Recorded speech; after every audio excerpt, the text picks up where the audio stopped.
We back, y'all. Another episode of the panel. Welcome in, everybody. We are going to get straight into it because today we are going to get down to the bottom of who really is the best one-on-one player in the NBA. We're not talking about all time. We're not talking about in the future. We are talking about right now in the NBA. We lace them up, check up, and it's mano y mano. Who is the best? So right from the jump, before everybody jumps in, chill. I got to ask you right now, who do you think is the best player in the NBA? The best player in the NBA is different than the best one-on-one. The best one-on-one player in the NBA still to this day, I think it's KD. Still to this day, it's KD? Yeah, I think it's KD. Okay. Mars? NBA does a one-on-one tournament like unrivaled. Joel Embiid. And you don't even got to think twice about that? It's between him and KD, but I'll go with Joel. Okay. It's not particularly close to me outside of those two, but it's not close. I think there's a gap. If I'm going to be honest with you, gap? Even though I mean, all time, when you're talking about scoring, I think that there's some guys that are better. But I think in today's game, one-on-one, I think Luka is the best scorer in the game. And I think that he's closer to Joel Embiid than Mars gives him credit for. But I do think that there's a gap between KD and we're talking about a one-on-one player. I do think that there's a gap. So it's two guys right now that it's like flip a coin with for me. The first guy is the guy who's leading the league in scoring right now. Shea with his counters and his ability to get downhill and his ability to just be deceptive in the mid-range area. Obviously, we know he's unstoppable. And when I think one-on-one, I'm thinking 3 dribbles. That's how most NBA players play, and that's the format I'm thinking. With 3 dribbles, it's nothing nobody can do with Shea, and he can still get downhill. And I'm also thinking on the defensive end, he's tall enough, long enough to guard anything from a point guard to. He can't do nothing with Joel Embiid, but in ones, he damn near guards Joel better than Joel guards him. And so I like Shea. And then the other guy I'm thinking along those same lines where I'm 1 dribble money, 1 dribble pull-up money, 2 dribble pull-up money, step back money, can still get downhill, can shoot over anybody. And I guard you better than you guard me. Mars, what's push? Kawhi Leonard. Chill. We not talking chill. He don't got to be healthy for a whole season. We are just talking about checking up, going. I don't hate that. I don't hate Kawhi that. Leonard, I'm getting to my 1-2 pull-ups. Yeah, I don't hate that. I don't hate that. But I might have to backtrack because what I don't want to do is I don't want to oversimplify this. But I still think Luka's the best scorer in the game. If he's the best scorer in the game, does that make him the best one-on-one player in the game? No, I don't think so. But I do think that he's the best scorer in the game. With KD, I think the gap between him and Joel Embiid is the reason why Mars thinks Joel Embiid is the best. I think that Mars looks at Joel Embiid's mid-range game and it's just far superior to everybody else. I feel like KD, his ability to get to those spots in a 3-dribble, 1-dribble, in a 1-dribble setting, I just think, and on top of that, he's just as long and just as tall as Joel. Joel Embiid is not giving up. Is not superior in terms of size to Kevin Durant. And I feel like, and when I say I'm talking about tall, I ain't talking about girth. No, I'm not talking about. I'm just talking about in terms of height. So with KD being able to get to his spots, get to the rim in minimal dribbles, get to that pull up, I think he's the best one-on-one player in the game. But the right quick, before you get on into that, hold that thought. Y'all already see the title of the show. We are getting into the craziest one-on-one player in the NBA. Yep. Well, in order for us to do this, we got to bring in a one-on-one specialist who could talk us through the nuances of really how you get things done. Y'all see the thumbnail. Y'all know we got my man Friga on the way. In case you don't know, he's like that with them ones. But if you don't know, feast your eyes on the screen right quick, and I'm going to show you something. Hey, let me get game down there. 11-7. Y'all give him the ball. It's a turnover. Hey, give me the ball down there. Give him the ball. Game play. Please, hey, I got it down there. Come on. Come on. Yeah. Game. Ask him if he wants game, like he gonna hit it. Hey, game. Game. Hey, and by the way, thanks for giving my title and my thumbnail right here. Game time.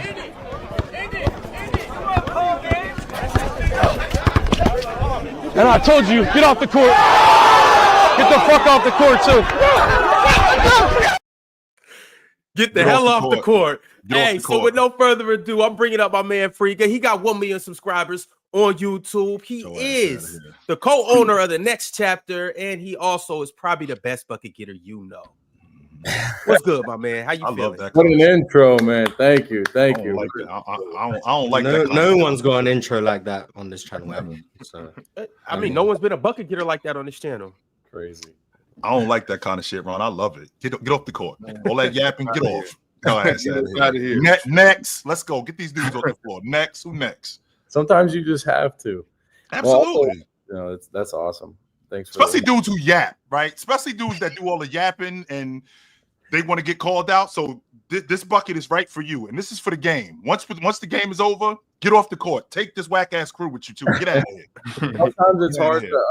Sometimes it's hard to decipher between the people that like want to talk for the camera, and then the people that really like talk when they get on the court. So, you run into everybody. But and you also know, Free, when you going up against somebody that's yapping, like this dude is really talking to me. Him.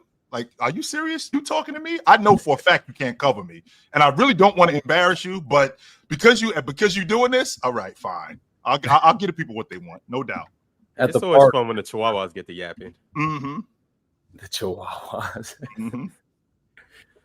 What's good though, Friga? You got anything before we get into this tournament?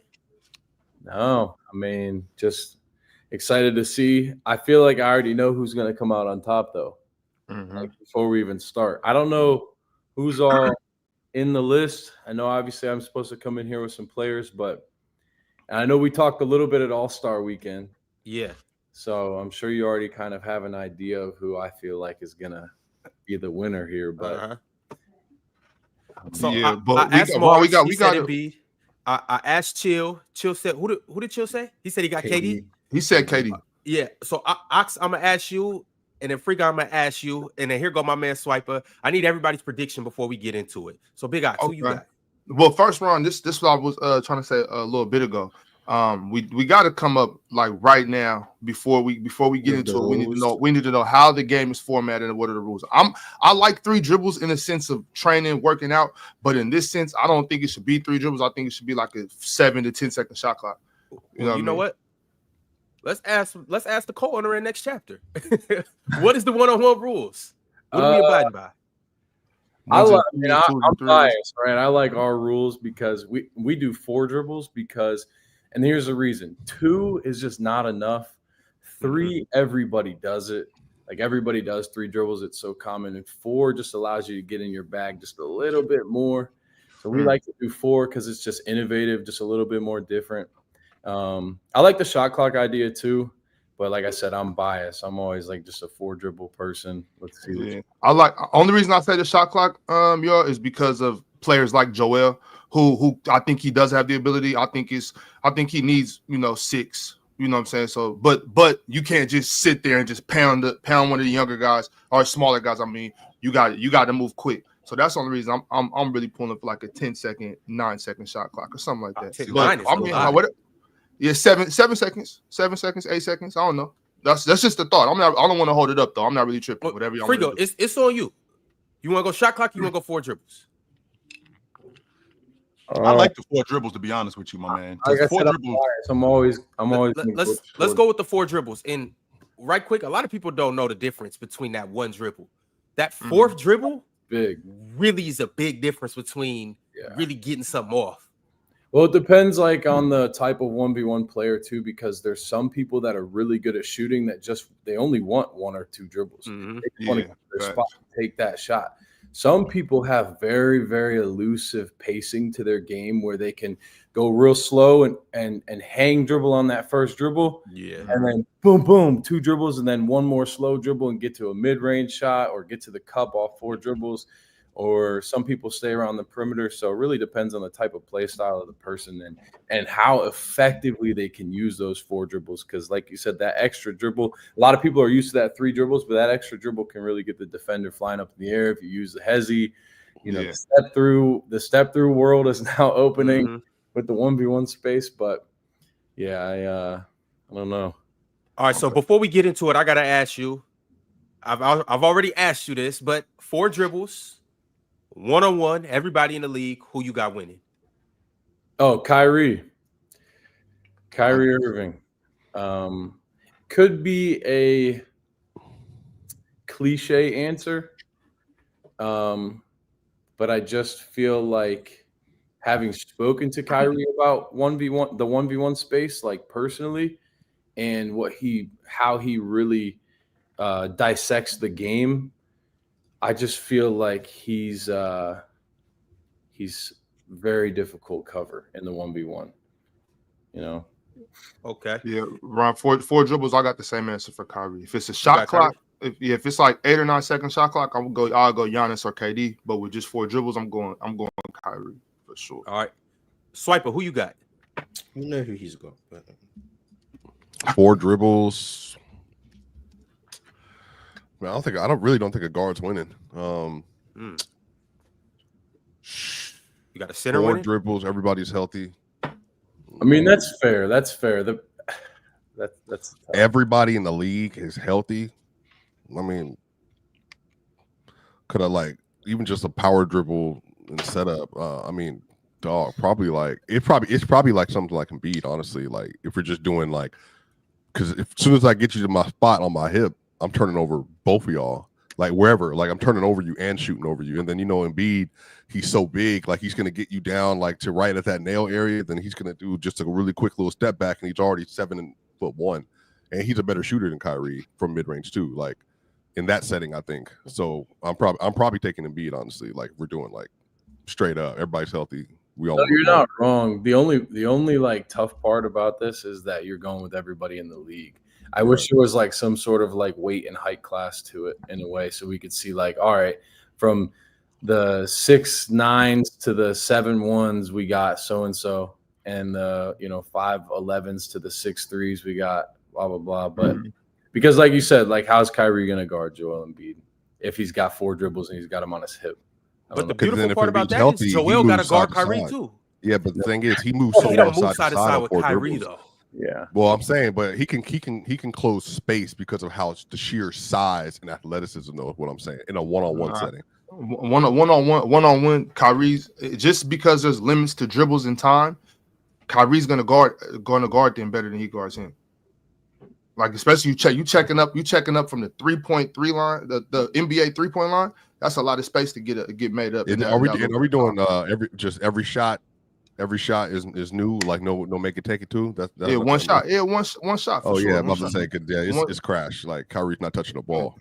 One shot, make it take it. Kyrie cooking Joel. No, he's not touching the ball. If this would make it take it, Kyrie's not touching the ball. Rest of the game. Yeah, we playing 1s and 2s to 13. But Joel, that's like 13-4. Joel's the type of player where he might trust his 3-ball. He might take a couple, he might miss one, so he might not. Like, yeah, he depends how much money's on the line or something like that, though. Because if we're talking about, they're playing for $1 million or something, then yeah, maybe Joel might back him down 4 dribbles and take that hook shot over him. But if it's just like not necessarily a friendly game, because they both still want to win the game, but Joel might take a couple threes, like just a couple jab threes, get him off of him real quick. He's still shooting over top of him. Might miss 1 or 2. If I'm in a one-on-one, If I'm in a one-on-one with Joel Embiid and he's shooting jab step threes, I'm living with that all day. Yeah, well, yeah, that's just him letting you off the hook, and that. I'll live with that all day. Does he want to do that? That's what Joel does. That's what he does. He always lets you off the hook. Maybe that's the receiving thing you got to do on defense, though. All right. Maybe you got to let. I don't gotta agree with it, bro. Come on, be real. But y'all act like Joel won't cook in that. If Joel only wanted to shoot mid-range jumpers, you're liable not to touch. Oh, mid-range jumpers, yeah, threes, and there's variance, but like. Now, but the thing is, but y'all know, one-on-one is different. It's a different beast. This is not like a game. That means it's every skill I have in my bag plus the confident of practice shooting. Like at this point, I'm not, but I'm just saying, Ox. Like I think at this point, like when we're talking about like just Embiid, legitimately might be the best shooter, best gym shooter of the group. Like that's what I'm saying. Just gym right. shooting. But like you said, 1-on-1 is a different beast. It's a different animal. Like, Yeah, we not playing regular basketball. That means I don't know. got to worry about nothing. I don't got to worry about nothing but you. No help. When we play 1-on-1, my defense amplifies threefold because I don't got to worry about. I don't got to worry about you passing the ball. I'm not gonna worry about nobody cutting. It's just me putting my chest in your forehead, taking the ball from you, bro. Like there is no nothing. It's a completely different animal, bro. Like. I don't got to worry about Joel pass. I don't got to worry about helping nothing. It's just right in front of you. Yeah, but that's the point. And Joel doesn't have to worry about reading help defense. Like we have to get into the bracket, but let's do it. Let's do it. Thanks, Morris, because I was about to keep going. Yeah, chat. We need an order ASAP. We need an order. My man Friga gonna go first, but after that, we need an order. Friga, that clip that we just saw, if you don't mind me asking, where was that park? That was in Orlando, Florida. That was maybe like 4 years, 3-4 years ago. Okay. All right. But don't let the timeline fool you, ladies and gentlemen. He's still nice. Okay. Like it ain't like that was 4 years ago and he washed. No, he's still nice. Mm-hmm. All right, this is the order we got. We got Friga, Swiper, Chill, Mars, and Ox. And y'all, this is what the bracket looks like. We got 32 matchups. I'm gonna go ahead and zoom in. I know that's kind of a little hard to see. I'm gonna zoom in. Oh yeah. This is how we rock it. So in the first round, this is how we doing it. I'm gonna ask each of you who y'all got, and we're just gonna go through everything quick. Once we get to the Elite Eight, that's when we, as a group, we gotta vote on who's gonna win. Okay, got it. fine. Everything clear? No, did I see? Are these like all current players? Yeah, these are all current players. It was randomized too. I didn't do this order. It was randomized. Is this them today? Or are we getting everybody at their peak? Yeah, no, this is right now. This is today, because by the end of this, I can assume Kawhi Leonard has a healthy knee, right? Oh yes. yeah. Yes, you can. Okay, cool. By the end of this, we're deciding who is the best one-on-one player in 2025 in today's game. Who's the best one-on-one player? That's the idea. Okay, hell yeah, let's do it. I'm gonna pretend like I didn't see the first order though, Ron. When you put I told y'all Friga got to go first, and then he put you first, so he just didn't pay attention to the rules. But here's how we gonna do it. I'm gonna just tell you guys the matchup, and y'all let me know. You could talk through it a little bit, but let's try to get through these first 32, and then the next round of 16 as quick as we can. All right, Friga. You got Ice Tray versus Luka. Do the right thing right here. Ron, don't do that. Hey, Ron, don't do that, You don't Ron. even know what I'm talking about. Don't do that, Ron. You're gonna do the right thing. You're just don't do that, Ron. Here we go. All right, so let's. I don't want to take too long with this, but can we just establish? Like we said, 4 dribbles. 4 dribbles. And is it make it, take it, or is it loser's ball? So like you we playing next chapter rules. So you can tell us chapter rules. So it's 2s and 3s. 4 dribbles. If you get fouled on a shot, you shoot 1 free throw for the ball back. If you make the free throw, you get the ball back. If you miss it, it's the other person's ball. So obviously you can do strategic fouling, whatever. But now we're talking about like what are we playing up to? Lucas 30, 2s and 3s. Is it make it, take it? I just want to make sure I'm okay. It is. Yes, Luka don't got the gas for that, yo. That's what I'm trying to like. Luka, you're gonna have to guard Trey's 3-ball. Like the 3s are huge in the 2s and 3s to 30. Yes, they are. You string out 3 or 4, it's already a 12-point deficit. With these NBA guys, though, it might have to be games to like 50. See, on like the YouTube side, people aren't in the gym as much as the NBA guys, so it's like the efficiency is a little different.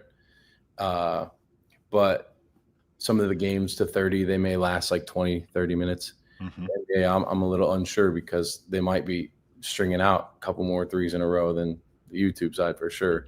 Mm-hmm. So I'm going to try and take that into consideration. But I'm going to go Luka. All right. I'm going to go Luka. Luka advances. Next up, we have Donovan Mitchell and De'Aaron Fox. And Swiper, it's on you. I'll take Mitch. I'm taking Mitch. Love that. I love that pick. He had a great game last night.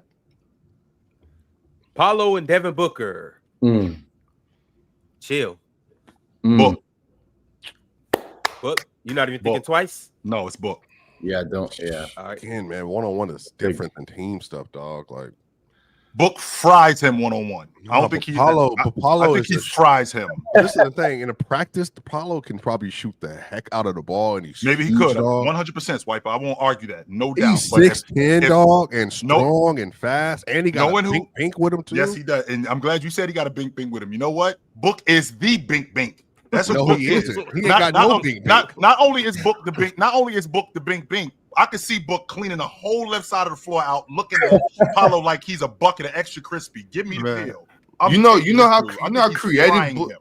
You know how creative Book gonna get with those 4 dribbles? How many hangs and Hesby's he gonna hit with the whole left side of the floor open? Fry him. He might only use 2 dribbles. For real. That's all you need. Fry him. All right. That's an interesting one. Mm-hmm. All right. Next up, we have another interesting one. Mars, it's on you.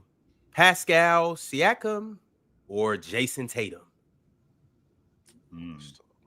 Jason Tatum. That's still tough. Pascal's really nice though. Yeah, he is nice, Mars. Pascal is huge too, dog.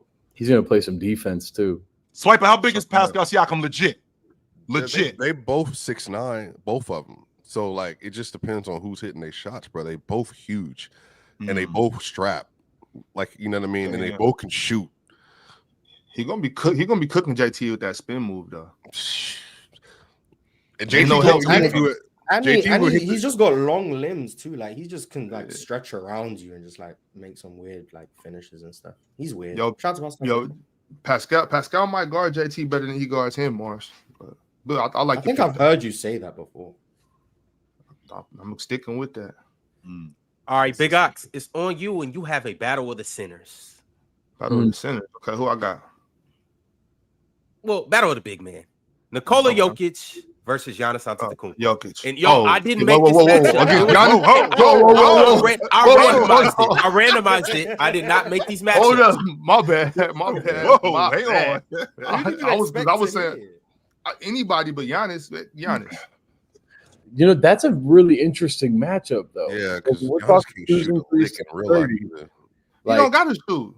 Oh, now what happened to the in the empty gym? Oh, that just died. No, but I don't. But Giannis can't shoot threes, period, like at all. Like, but he's not. But he's knocking down that pull up. Well, the thing is, I think Jokic is real quick. Let me real quick, Swipe, because I didn't make them put Jokic against Giannis. You seen how quick I said Jokic before I even knew he was playing. So you got to know there's no bias to this. I'm just looking at this one-on-one game. Yep. I'm assuming that you think Jokic is going to take a step back because you don't think he'll shoot. So if he does, but real quick, Swipe. So if he does that, if Giannis takes that that pull up into the midi, which he's been hitting, it's cool. But if he doesn't move quick enough, taking a step back on somebody as long and quick as Giannis, bro, it might put you in a more of a disadvantage. Now he's getting his speed. There's nothing Jokic can do with that, bro. I got Giannis tearing Jokic up, bro. Just in a one-on-one setting, when you take away Jokic's ability to create and stuff like that, 4 dribbles, but this isn't the game for Jokic. Just one-on-one. It's not actual 5-on-5 basketball. Jokic is getting torched with all due respect. Plus, Swiper, how you cover Jokic, it's way different one-on-one without other people on the floor. Bro, that sounds dumb if he's shooting literally from everywhere. But I do think the issue is Joker. I think Giannis is just going to get to it faster than. I think Giannis is just going to get into his stuff faster. That's probably why he might win that matchup. Real quick, Ron. So the reason why he's shooting from everywhere is because it's action around him. So if I'm covering him, I might drop off. You're disregarding how good of a shooter he is, dog. No, I know exactly how good of a shooter Joker is. I know exactly how good he is. But if I only get to concentrate on you and concentrate on your strengths and not have to help, not have to sag, not have to worry about pick and roll or pick and dive defense. I'm just worried about you standing in front of Joker's been like you in particular. That's it. Fair, I don't got to deal with nobody else. To be fair, he's been one of the best one-on-one players in the league last 5 years, though. So and the reason, with 4 other players, because he can pass. Yes, that's one of the main reasons why. We can't use like got to deal with isolation stats. It's just not going to translate. Well, no, he's talking about like step back. I don't go into the analytics on one-on-one. No, I haven't brought up any analytic. I think Giannis is a good pick. We're just talking about like the wash and all that. All right. Well, moving on. Friga, we back on you, and we have James Harden versus Dame Dollar. Man, I think this is quite easy. Do you? James Harden. 100%. 100%. Old, young, mid-age, whatever. I'm very comfortable with it being James. I'm comfortable picking James Harden too, Freak, but we have to give Dame the credit. That's why I didn't take. Yeah. That's why I didn't answer right away. I didn't answer right away because Dame's a damn good one-on-one player. Damn good. And I'm thinking about the rules, right? Like, right. He's probably going to hit that step back three most of the game, and that's I don't know. That's not an easy decision. Like, I honestly could choose either one and be fine with that. But I'm just going to go with James Harden. That's what my gut's telling me. Okay. All right. James advances. Chill. We're back to you. And the next one is J-Dub, first-time All-Star, versus Curry, a lifetime All-Star. Who you got? I'll take Curry over J-Dub. All right. Yep. Sorry that had to be your first matchup, J-Dub. Mm-hmm. All right. We got SGA versus Jimmy Buckets. SGA versus Jimmy Buckets. Swiper, who you got? Mars, don't look like this is easy. Okay, Mars. I don't think it's easy. I always thought it was easy. Because you got that look. You got that look on your face like this is nothing. Okay, I'm sorry. It's just my regular face. I'm happy I didn't get this one. Having that I'm face. happy I didn't get For this real. Man, if the issue is everybody's assuming SGA, but like Jimmy is like a legit bucket dog, like just straight ISO dog. Like what's his nickname, Swiper? Yeah, buckets. That's not a self-proclaimed name. Jimi Hendrix. It's not a self-proclaimed name. And also, he's gonna it's one-on-one. You're on an island. He's gonna really play some defense. Mm-hmm. Like he's really gonna play some defense out there. And He's a good defender. And to your point, Friga, he's so good at what he does. Like he's not going to do anything that he doesn't know how to do, especially in a 4-dribble setting. That's who Jimmy Butler is. He's one of those guys that I'm going to get to my midi, I'm going to get to the rim, and I'm not going to throw the ball between my legs 6'7". That's not my power game. Dribbles to the rim too, like through SGA chest, man. He might beat SGA, but still. Yeah, the young fella gonna feel. But let's chill out. Okay, now let's chill out. There is still there's shot making that has to be like yes. In. And Shea is my. Oh, he's one of the best shot makers in the league. I'll probably take SGA, but it's like that's like a 29-30. Jimmy just happens to miss his last shot. SGA hits a three. It's gonna be a lot of fouls in that game. So you don't think he washing? So you don't think no? SGA It's not a wash. I think everybody. SGA great. He's a great player, bro. But people tripping. Like Jimmy Butler is one of them. He's a hooper. Like at the end of the day, like he is a real hooper, bro. Mm-hmm. So I'll take SGA though out of respect. All right, SGA advances. Chat, I'm asking you guys right now, putting up a poll. Who wins one-on-one? Jimmy Buckets or SGA? I need you guys to let me know. Also, while you at it, 85% of them are going to take SGA.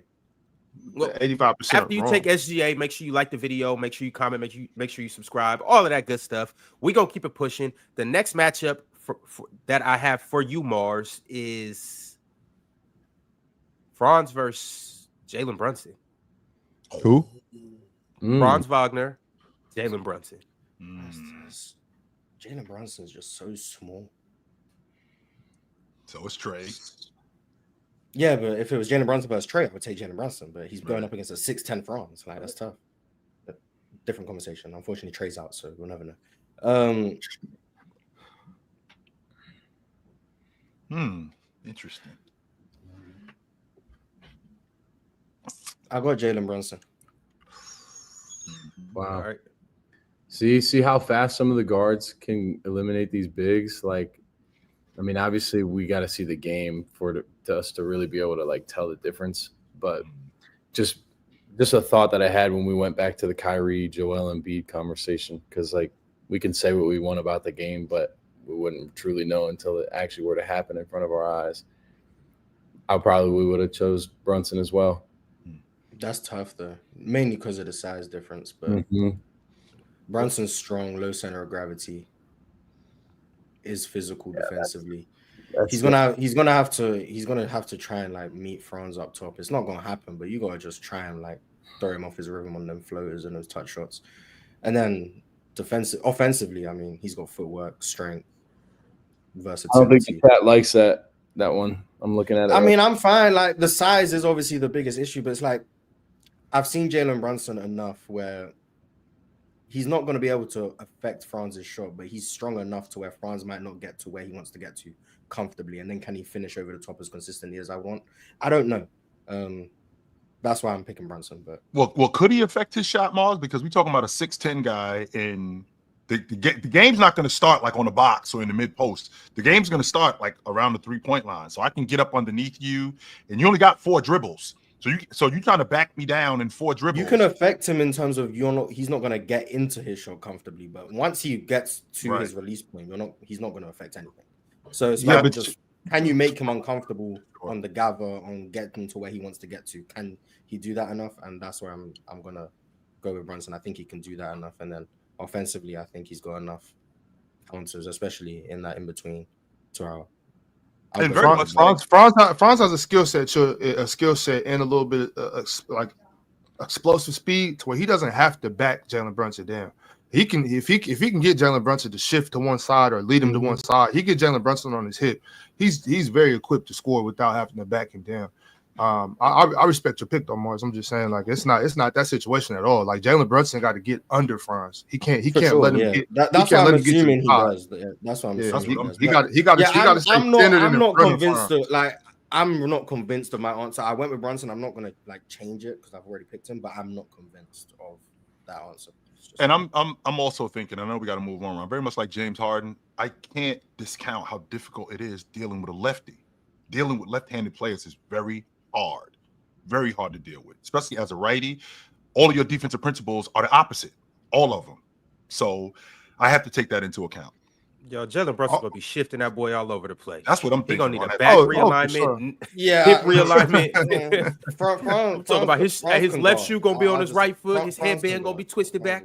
He move his feet, Ron. But I will say this though too. Y'all got to remember this too. Like when you're big playing against like a somebody that's that much smaller than you, you're really gonna spam that spin move, like the fadeaway. You know, like when you go in here and it's like they can't touch that. So you're really kind of spamming that. Like a guy like Franz, I like him to knock that down in the middle of the court. But all right, Ox, it's back on you, and you have probably even tougher decision to make. Really? Because you got the best 21-year-old in the NBA versus the best 40-year-old in the NBA. Oh, this is not tough. LeBron versus Wemby. This is not tough. That's not tough. Next is Bron versus who? Bron killing Wemby, bro.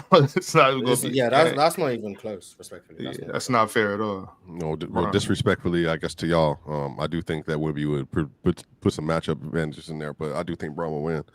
Bron can win the whole thing, but respecting Wemby, he's also a great one-on-one player. We'll have to see what Braun does. Next up, Friga, it's back on you. You got the Finals MVP Jaylen Brown versus a former Finals MVP twice, Kawhi Leonard.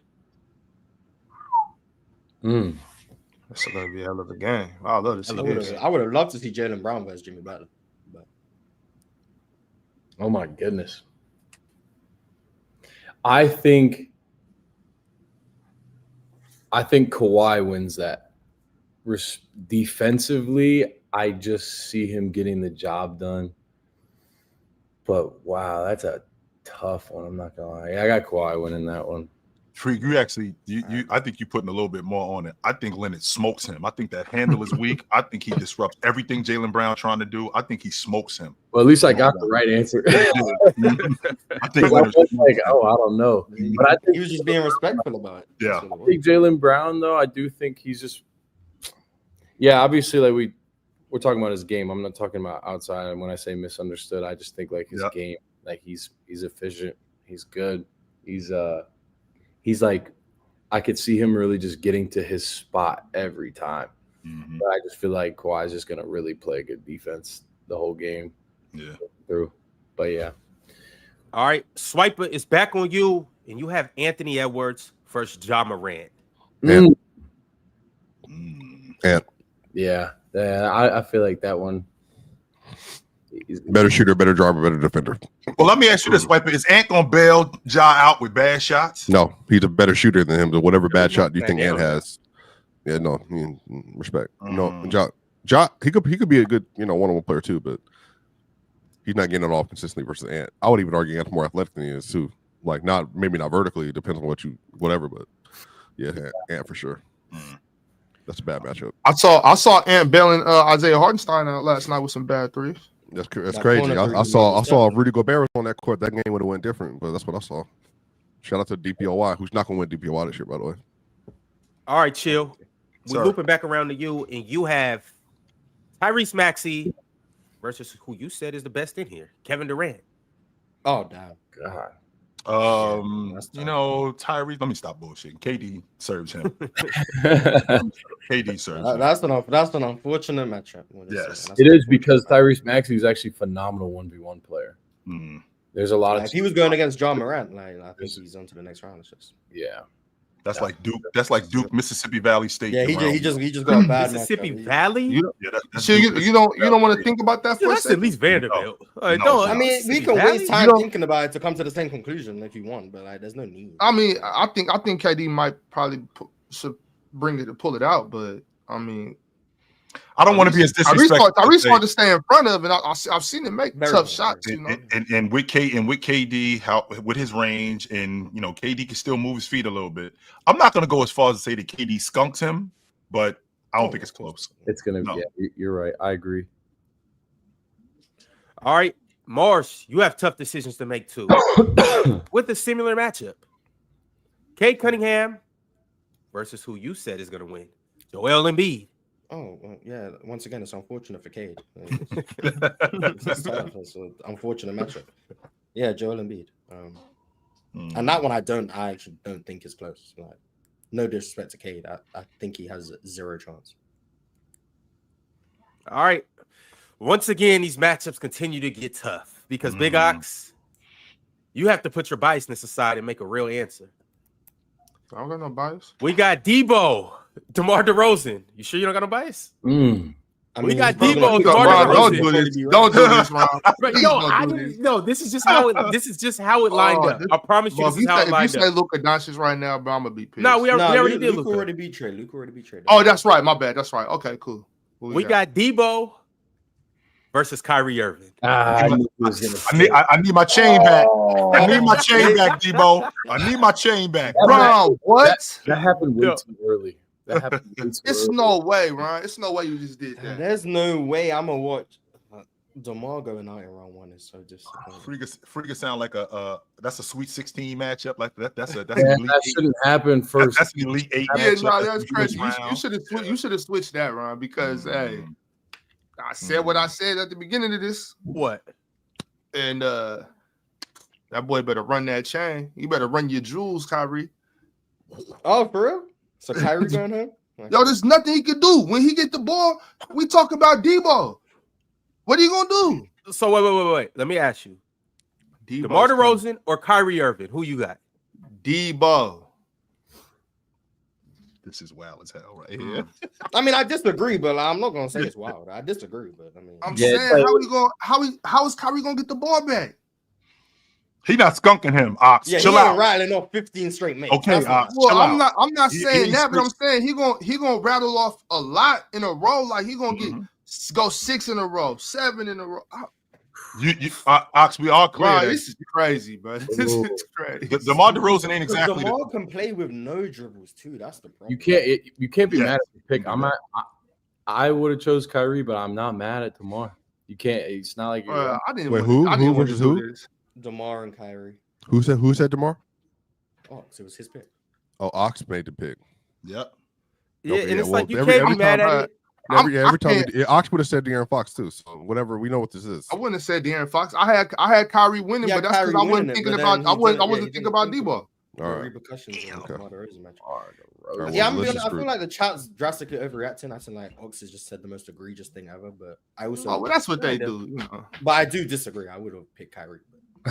Like it's not because it's just not a clear thing. I got to look at like when it gets to. I mean, Kyrie tough to guard, but it's four dribbles. You know what I'm saying? It's 4 dribbles. If he doesn't just have a limitless amount. Kyrie also doesn't need dribbles. Like, and he can operate on minimal dribbles. You can give Kyrie 1 dribble and he can create. Yeah, he can operate on minimal dribbles too. He's a better shot maker than DeRozan too. Just even if he's not going to get loose. He's not going to get loose off one dribble. He's not getting loose off one dribble. He might be the best tough shot maker in the game. Yeah, but he's not getting loose off one dribble though. That's not happening. Definitively. All right, well, it's over anyway. DeRozan won. Why? That's the next one. All right, so the next matchup that we have in Friga, this is for you. We got Tyler Hero versus LaMelo Ball. And before you answer, I just need to remind you of something. The last time I seen you, PC All-Star Weekend, you had some choice words for one of these guys. Let me go ahead and play this. Do that to me. Hold on. Let me refresh this. If it's one NBA player that you're just like, he don't want it with me, who is that? All right. First of all, I respect every NBA player. So it's not that they don't want it with me, but you just got something for him. Yeah, like Tyler Hero. Check out, boy. Come on. Okay. Ryan him. He then went on to Tyler Hero disrespect is wild, bro. I'm not gonna lie to you. Nah, that ain't disrespect. Tyler will fry, dog. No, it's no disrespect. No disrespect. That's what it is. No, if I'm Tyler, respectfully, I'll be like, bro, I'm blaming you. It's 11-0. It's not even close. And if I'm Friga, respectfully, I'm blaming you. Do y'all know how Tyler Hero was in high school, even before he got to the league? We talking about today. He's 10 times better than he was back then, and he will fry most of these dudes in high school. Tyler Hero is legitimately a great bucket, dog. We are tripping, my dog. I said that with a smile on my face for a reason. Like I know. Yeah, he know. He know. There's, like I said, there's not a single person in the NBA that I would be like, they don't want it with me, because realistically it'd be the other way around. Like, I don't want it with them. That's like the honest take. Like, no, I feel like you could be. I just said Tyler Hero because just like the size and the strength is there, even though he's taller and you know what I mean. Like, he's just better overall at everything. But let's get back to the Tyler LaMelo. hey, and Friga, just to back you, it's a couple players in the league I want it with too. I don't want it with him, but I want it with him. For sure. I mean, when you say you want it with, that don't mean I'm like, oh, I'm gonna beat that person, but I would like to play him. Like, that's the problem. You know, a lot of times people think like, oh, if you lost, what's the point? Like, we should be playing basketball. You think Ron, to be honest with you, Ron, at 21 years old, I felt the same way about John Starks. I did. I was like, yo, if I ever caught that dude, we just playing ball. I'll give him one. I felt like that about him. I mean, sometimes you just want to see where you stack up. That was it at the end of the day. 100%. I was like, I want to see him. It's just basketball. I mean, Tyler Hero versus LaMelo Ball. I just feel like in the 1v1 setting, I just feel like Tyler Hero beating LaMelo Ball. In real life too. Yeah, in 5-on-5 beating. But yeah, I think I'll take Tyler. LaMelo just makes a lot. He just makes a lot happen, you know. But yeah, I got Tyler Hero winning that 1v1. All right, now we are at the Sweet 16, y'all. Let's run through these as quick as we can. I'm gonna give you guys the matchups. We got Donovan Mitchell and Luka. We got Tatum and Devin Booker. We got Harden and Giannis. We got SGA and Steph. LeBron and Jalen Brunson. Kawhi and Ant-Man. Joel Embiid, KD, and Tyler Hero and DeMar DeRozan. That's what we looking at right now. Embiid and KD in round 2. You killing me, man. You are killing me. This is how it stacks up sometimes. It's just how it goes. Embiid still can't get to the conference finals. This is ridiculous. Never getting out of round 2. Never getting past the second round. Oh.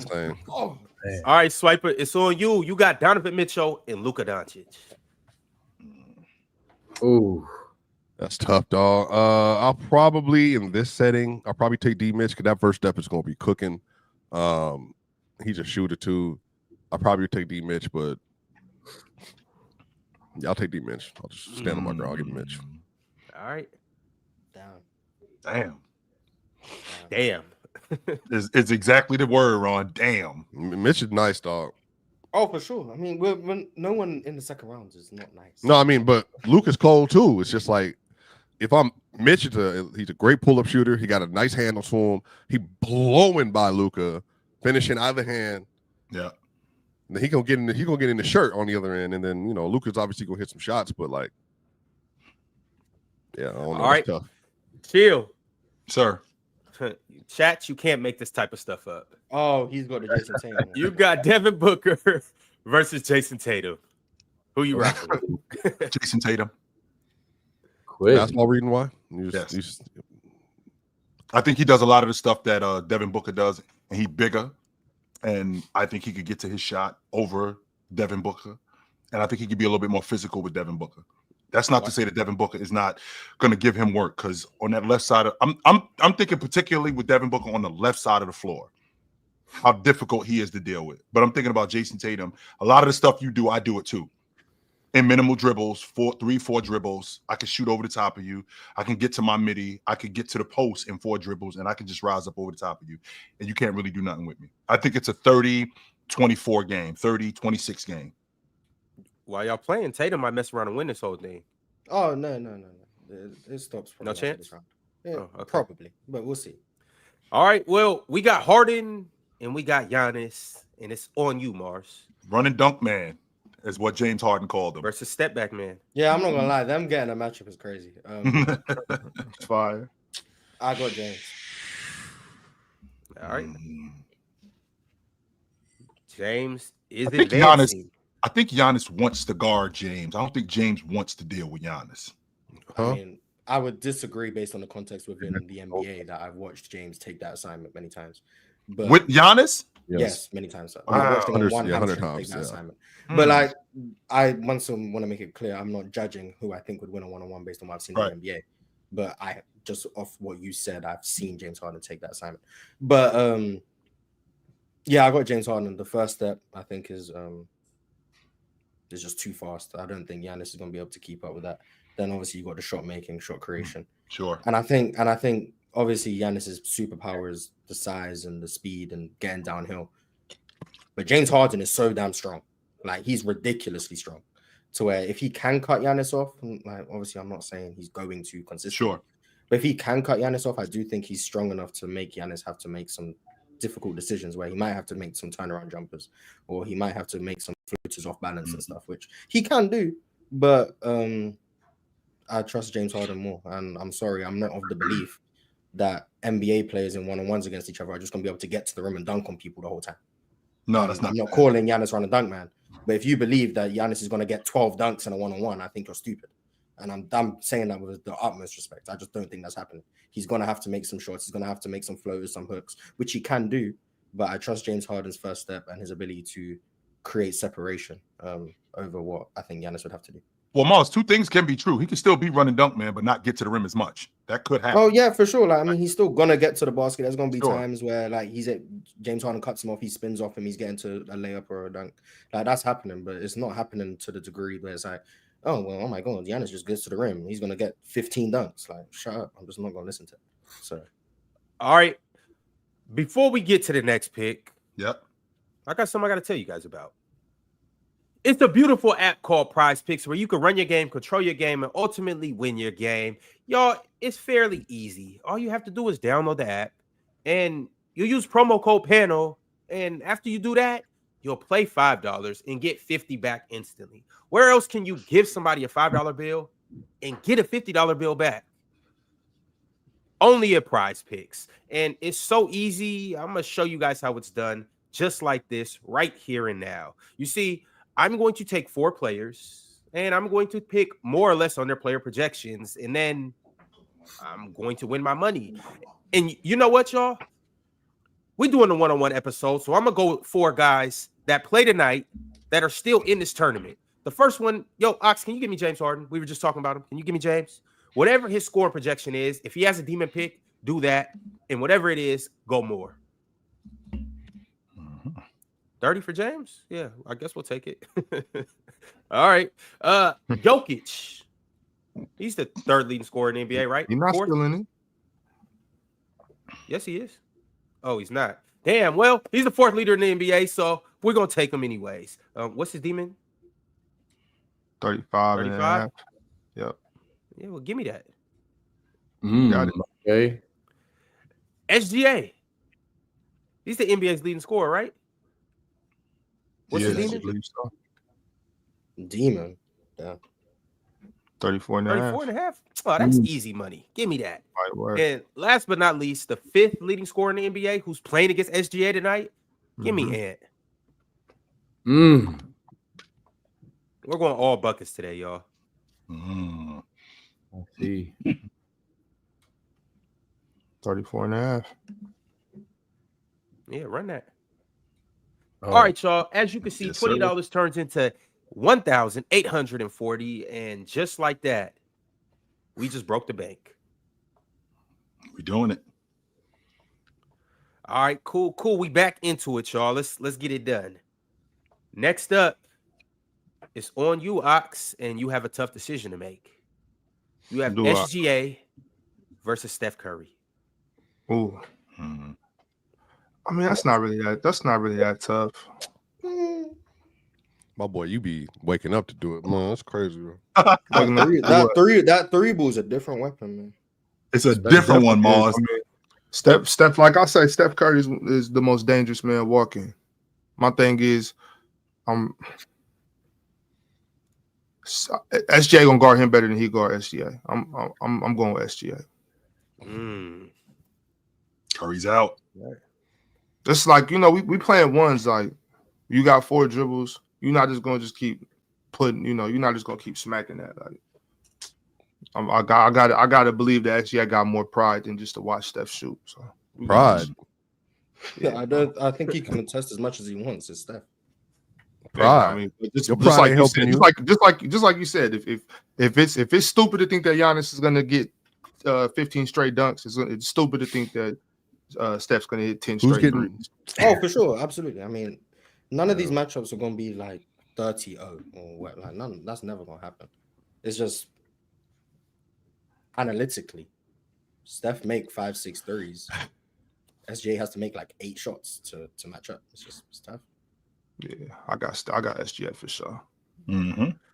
All right, Friga, it's back on you. Oh, of course. And you have Jalen Brunson versus LeBron James. Oh, LeBron. Thank you. Oh, he got the easy one. Whoever gets Embiid and KD, I don't envy you. I think Swiper gets Embiid and KD. Oh my goodness. No, Swiper actually has Anthony Edwards versus Kawhi Leonard. Oh, interesting. Okay.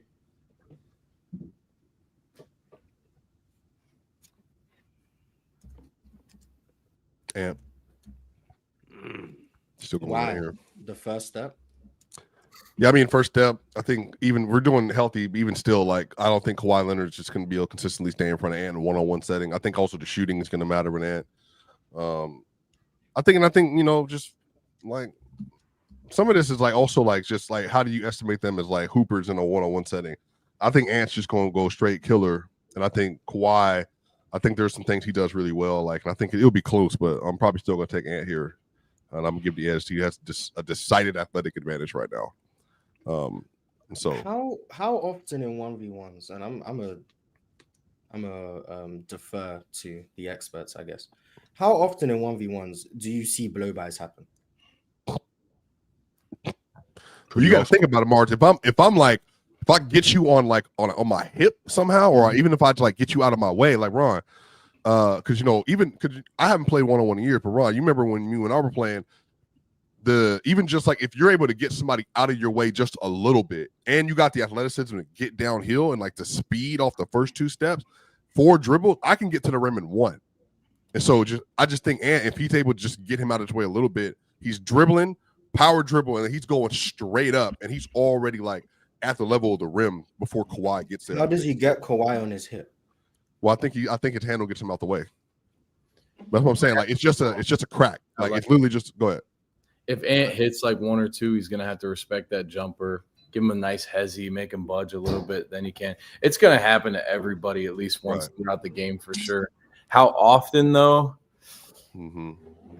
Depends on how good of the defender is really, and how good they are on their instincts. If they stay down, like man, that's why these 1v1s for the NBA players is so interesting to talk about, because you just have to respect everything they do. You got to respect where they check up at. You got to respect how many dribbles they're using. You got to respect their jumper. You got to respect their defense. You got to respect every aspect of their game. So it's going to happen, though. Mars, I think about it like a boxer. So in 1v1s, and that's actually the idea, to blow by you. So I think about it like a boxer where you get the jab just to back a guy off you. Well, if you're going to crowd me, I'm going to blow by you. There's no help out here. It's just you and me. Well, now once I blew by you the first time, you as a defender, your automatic thought is, well, you can't do that again. Well, I'm gonna blow by you again. Now you have to respect my ability to blow by you. Well, now I have you where I want you, because now you're gonna back off of me a little bit. So now I can knock down that 17-footer. Now I can knock down the long ball, whichever I want. But the idea initially is to blow your doors off. That's the initial idea, to get right to the rim as a one-on-one player. You see, Swiper, you see how when I said the MVP will beat a regress Steph Curry, and you lost your mind. MVP. Shaq. But when you say that Anthony Edwards will cook Kawhi, I just sit there, let you it's different. have your pick. You know what I mean? take notes, brother. Take notes. All right, well, chill. We taking notes on you next, sir. You probably have the toughest matchup to this point. What's that? Joel Embiid versus Kevin Durant. Not even gonna think about it. What are you gonna do? Well, I mean, he had KD winning it, so I mean, you just gotta think logically. I had Kyrie winning it. Yeah, but then DeMar DeRozan came up. I think KD beats him. It's gonna be difficult, but I think KD beats him. I think KD gets to his spots a little bit more. I think KD can get to the rim a little bit more. I think he can create a little bit more space on Joel Embiid, especially considering how long he is, how athletic he is. I actually think he could shoot over Joel Embiid. I don't think he serves Joel Embiid. I think I got a 30-24 game, a 30-22 game.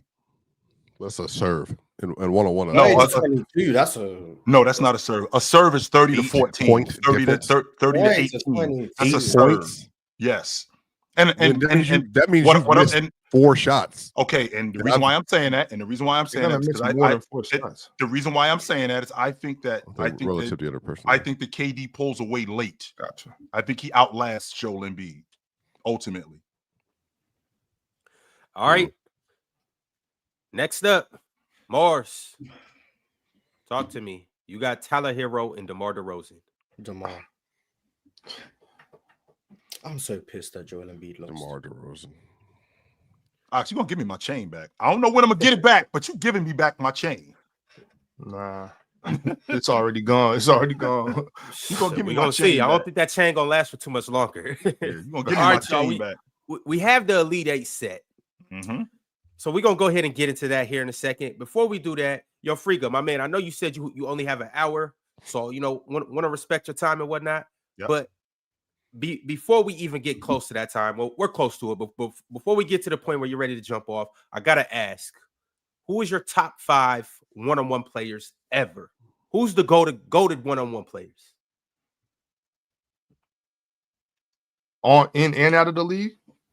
I'm just of all time. Yo, you muted. Oh, my bad. I think Kobe, ridiculously phenomenal 1v1 player. I feel like he would just cook a lot of people. He cooked me. So. You're like, yep. KD, Kyrie. I know these are recent more so. I think Michael Jordan gonna take a bunch people 1v1, and then so it just depends, like 1v1 or like who can be guarded 1v1, because I feel like Larry Bird would just be a problem. Talk about it. Bird is that dude 101. But then it's like if you're talking about a 1v1 game, he might be a liability on defense. But I don't know. But I'm gonna go my last one.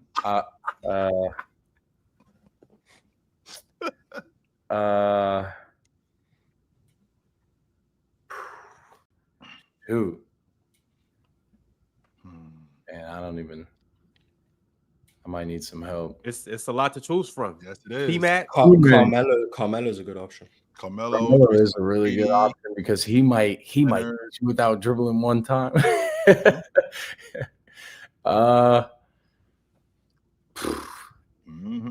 Great one-on-one play. Michael Beasley. Thank you. Told you. Oh my god. Be See, easy. told you he's frying Larry Bird. Told you. Now I have a very specific question for you guys. What's up? What's up? And I've got some news. Who do you have winning, Michael Beasley or Joe Johnson, 1v1 on next chapter? Oh, is that a matchup we have coming up? Maybe. Potentially. How old is Joe Johnson at this point? 43 versus 36. And Joe Johnson, might I add, is in the best shape of his life right now. Oh, damn. Oh, shout out to Joe Johnson. And I'll also say this, there's not many people in the world that belong on the same court 1v1 as Michael Beasley. And if there is, we found the guy. All I know is ISO Joe was not a self-proclaimed name. That's all I know. Hey, who do you have winning, Michael Beasley or Joe Johnson in a 1v1 to 32s? And I go Michael Beasley. Those are threes. All the same rules you just ran down, right? Same rule. Yep. Shoot the three like that. I gotta go with Joe. I go Michael Beasley. Jeez. Gotta go with Joe. I gotta go with Joe. I got ISO Joe. Hey, Beasley, love everything you got, but ISO Joe gonna be. He gonna have you doing this. He gonna have some salsa all game. I got ISO. Shout out to Bees though for sure. I'm gonna take Bees. This is his wheelhouse. He's left-handed, which I just talked about how difficult it is to cover left-handers. He's gonna get to wherever he wants to get to. He's 6'9", by the way. Let's not leave that part out. It's very interesting to mention that.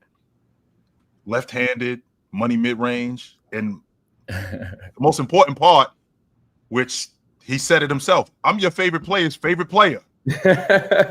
So Beasley's a problem 1v1, bro. KD said it himself. I'm gonna take Beasley. Yeah, we're there's only so much I can say. Yeah. But end of May, early June might be an interesting world or an interesting thing going on in the basketball world. I'm for sure. Anytime Michael Beasley available to watch yes, one-on-one, I'm here for it. Hey, what's that? You hold that up one more time. What was? Let me see. Next chapter. Puff print hoodie. But oh, that's fire, y'all. That's fire. And need some of that merch. Where can y'all give y'all merch out for free for people that play? Right. Where can the people find you at? I have a channel. It's my name is Devontae Friga. I upload basketball content on there. Right now I'm like strategically trying to upload things that are very title, thumbnail, algorithm based, but like just coming up with ideas that you're like, man, there's no way that's real. I got to click on that and watch it, and then fulfilling the viewers want or ask. So the next thing we're posting is undercover pro dunker versus randoms. I brought Donovan Hawkins, who's the #1 pro dunker in the world, to a random 24-hour fitness in Vegas. And it was unreal. Like he's going off the backboard under 2 legs, fast break. I mean, just like ridiculous things like that. We found a guy named Seth McCoy who's made over 100 threes in a row, more than 75 times.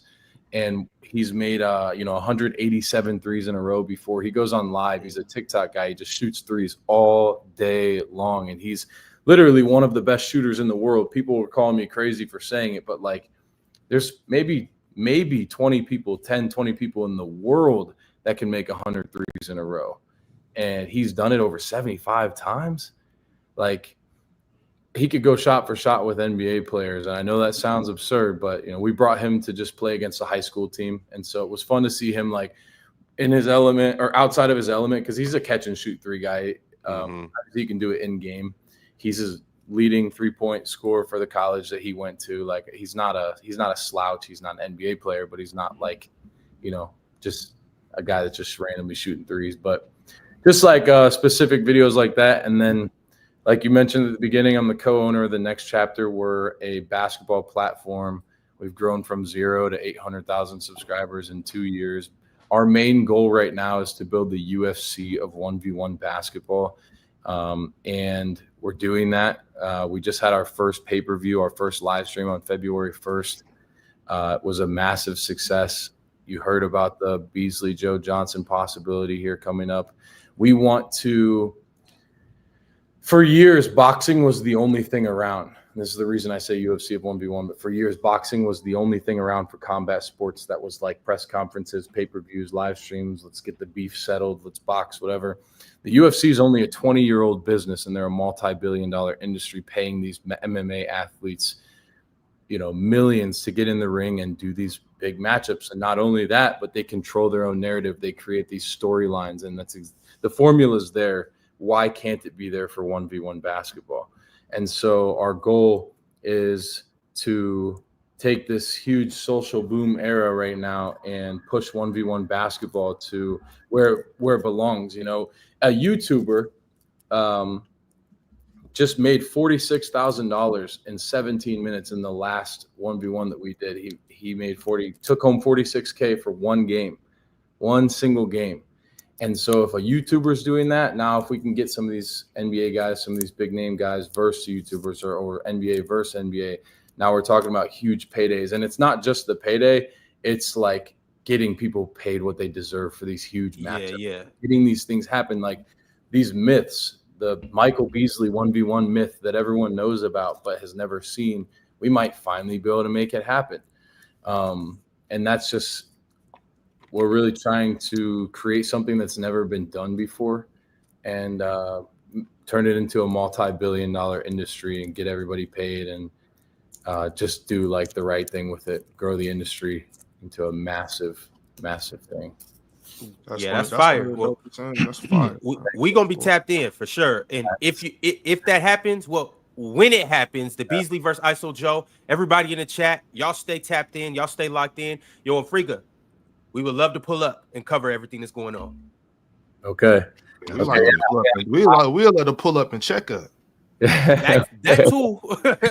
That too. Okay. Some of us up here just talk hoop. Some of us up here will dunk on you. Okay. I ain't gonna say no names. Some of us on a 9-foot on a drive. I mean, Ron you've seen it. That. Don't do this. You've seen it. Chill can't do that no more. Ox is not going to do that. So Jordan, maybe Jordan. I don't know. Trey don't need to dunk on you. Trey just put you in a blender. Ron knows that, especially. Swiper. Yeah. People in the chat saying they don't deserve those paydays are crazy.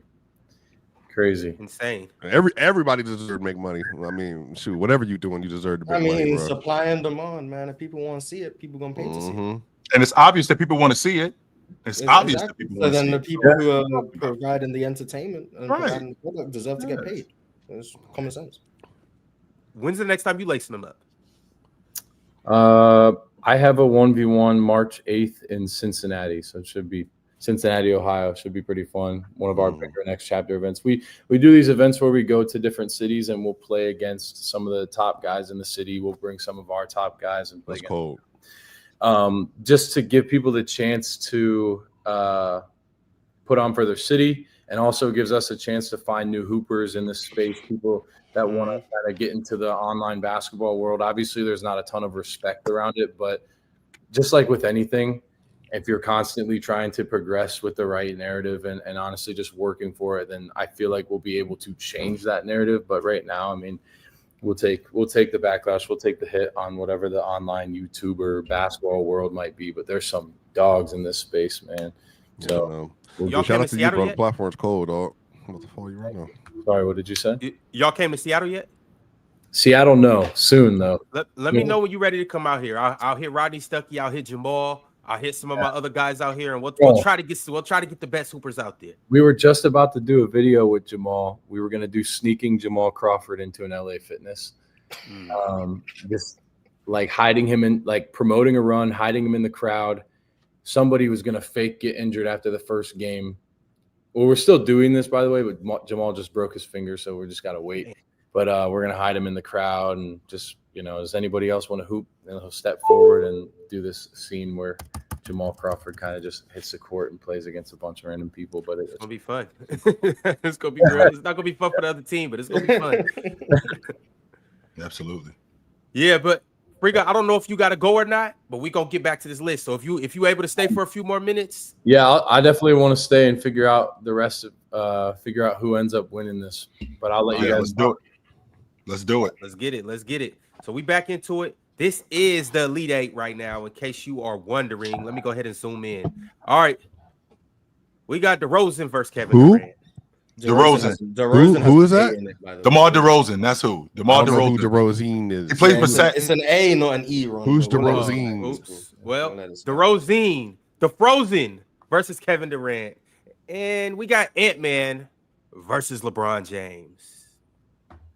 And then on the other side, we have SGA versus James Harden.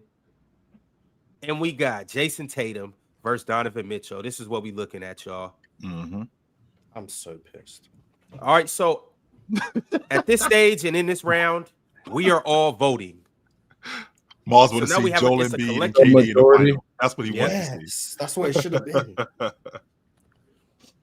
So let's go ahead and get into it. The first matchup we rocking with is Jason Tatum versus Donovan Mitchell. Mm. Chill, I'm going to start with you. Oh, sorry. Jason Tatum. Mars, you got Tatum? Yep. Swiper.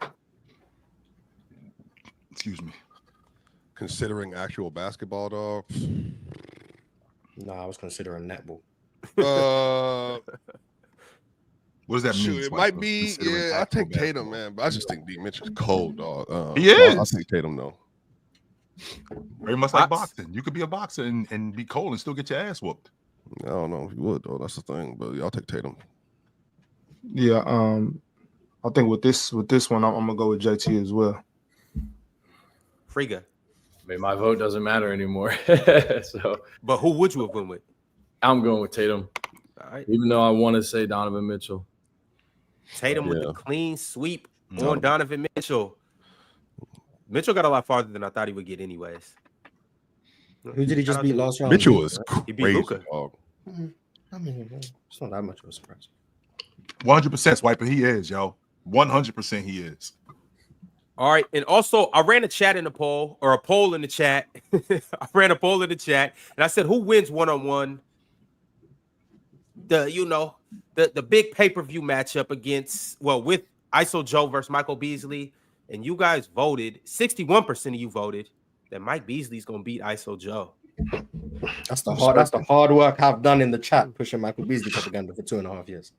Yeah, it's paying off. All right. Well, keeping it lit, the next matchup we got, this is a tough one, y'all. James Harden versus SGA. Friga, I'm gonna start with you. Why? Okay. I'm gonna go SGA. Just right off the bat. SGA. All right. Big Ox. SGA versus James Harden. No, I gotta go SGA. All right. Swiper. James Harden. Mars. James Harden. Chill. You are the tiebreaker. Leaving it up to you. SGA. Who you got? SGA? The MVP. Mars and Swiper. I gotta ask why you guys rocking with Harden. I think he might be the best one-on-one player in the game. I can see that. Among guards, yeah. I can see that. Yeah, I mean, I think the three is a big part of it. James Harden able to generate a good look for himself from three against any type of defense. I still think in terms of his ability to leverage his ability to shoot the three and then Hezzy get downhill. And contrary to popular belief, he doesn't need 26 dribbles to do what he wants to do. So yeah, I think just the sheer 3-point volume and how many he's able to generate for himself is the biggest difference for me. And he's strong, which helps defensively against a guy like SGA. Just trying to affect his balance. I mean, Shea can still make shots, but that strength is going to be useful in a match. 100%. I don't think we give James Harden enough credit for how strong he is, but I feel like we don't also do the same thing for SGA. SGA might be slender in build, and he's got that wiggle, but he's also one of those guys who can absorb contact. He's also one of those guys who finishes great at the rim, and if there's no help, it's just you and me getting to the rim. I mean, he finishes with both hands at an elite level. And his mid-range game, I mean, that goes without saying. He gets to that spot on the regular. I would give the edge to SGA. Yeah, the stop and pop, like where she was going. Like if he gets him on the go, and let's say James Harden does try to beat him to the spot, a stop and pop. James Harden can't get to that. And I'm not saying SGA will lock James Harden. Yeah, James Harden has that. Yeah, I do. But so for the most part with these 1v1s, I'm really leaning on who can guard who better. And I just think he guards James Harden better than James Harden guards him. And he's an elite shot maker. So you add those two things together, I got it. That's one of the favorite matchups I've had so far. Yeah. That's a close one. All right, y'all. moving on to the next matchup, we got Anthony Edwards and LeBron James. I think this is easy. Do you? Yes. Let's start with you then. LeBron. Swiper? I don't think it's easy, but I think it's LeBron at the end of the day. Ox?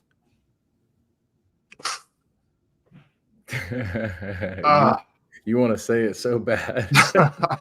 Say it, Ox. Say it, Ox. It's cool. It's all right, brother. I'm just not sure if it's that simple, man. I mean, Ant strong too. Like, yeah, man. Give me the young fella. Give me the young fella. Oh man. Oh, Brian crazy though. Still at this point. All right, Friga, who you rocking with? Bring me in. LeBron James. Okay. Chill. Last but not least. Ox, you know that uncle that you got, that he still got that athletic ability, but he's still smart enough to just outlast you. That's James. Right. That's who James is. So Braun running through the Eastern Conference right now. Per usual. Meanwhile, Embiid had to see KD and Braun out his. Braun had Wemby, Brunson, and now he had Ant-Man. And we'll see who he gets next round. But as of right now, we got the most star-studded matchup that we've seen so far. Kevin Durant versus DeMar DeRozan. This is where the road ends. Give me my chain back. Yeah, right. Give me back my damn chain. Right now. You can't. It's some people you can't just jump over and shoot over the top of, and KD one of them. So you got KD, Ox? Yeah, I got KD. Mars, who you got? Is Mars thinking? Is that what you're doing, Mars? Yes, I'm thinking. Is the think box working? I mean, we talk about Debo right now, chilling. They like it's just easy. Yes, I'm absolutely. He's a damn good one-on-one player. Yes, he is, Mars. I can't argue that. He is. DeRozan is. I got KD. Player. I got KD, but I mean, I think about it a little bit, but I got KD. Swiper? Kevin Durant. Chill? KD. Friga? Clean sweep. Clean sweep? Yeah. All right. It looked like KD put belt to ass right there. Yeah. Mars, really quickly, I know we got to move on. Mars, what's there to think about with KD and DeMar DeRozan? I think DeMar DeRozan can match him in terms of shot making in a one-on-one game. Really? So that's why I thought about it. I think his balance, his strength, his ability to play with no dribbles. I think all of those things make it where I would think about it. Now, I ultimately have KD because of the size advantage and the ability to make threes at a clip that I don't think DeMar can. And just he's long, 7'5" wingspan. It's kind of hard to just meet him up top. Right. But I do think in terms of shot making, I think DeMar in a one-on-one setting could match him. So wouldn't that be more difficult for DeMar considering KD's wingspan and no dribbles, and when KD is crowding him? Wouldn't that make it more difficult for a guy like DeMar DeRozan? There's a reason I picked KD. I didn't pick DeMar. I thought about it because of DeMar's shot making, but I picked KD. Yeah, I do think KD guards Debo better than he guards KD. But y'all got to remember, DeMar got that like in his hips, that herky jerky that'll make you come about your stance. You know what I mean? Like when he gets that, you think he's pulling up for that. So KD, I mean, it's not gonna be in a blowout. It's a clean sweep. Like I think we all know KD's winning, but I don't think any of us think it's gonna be like 30-13. Like, and DeMar, a tough shot maker too. He getting his though. He for sure gonna get his. So. He's a tough shot maker. And but that head fake though, it's like you just feel like you're shooting. He got that. It's in his hips. People been falling for that for a decade. So yeah, it's in, and then on top of that, it's like when I'm lined up with you too, I got that side to side where I'm not even moving, but just the head, shoulders. You gotta guess. You know what I mean? And he go this way, he go that way. So it's definitely KD though. Yeah, well, shout out to the 10 seed that made it to the Elite 8. You did your thing, DeMar. All right, we in the Final Four now. We're gonna go back to the other side. We have SGA versus Tatum. This is one that I'm really curious about, and I think this would be box office.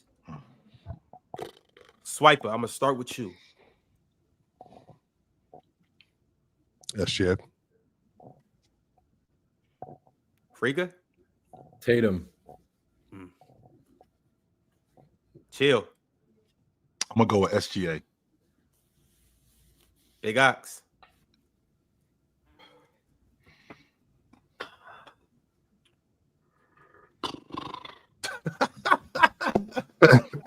These ain't easy no more. Yeah, this bracket is tough. Yeah. This one's tough. Give me the MVP, Ron. SGA? Oh, so All my right. vote don't matter? That's tough. Yeah, but who would you have taken? Probably Jason Tatum. Oh, really? I mean, he's 6'10". He's got that post game. Very strong. Can get to the rim. Can make mid-range jumpers over both shoulders. Can make the three. I think the length is the biggest difference, personally. Yep.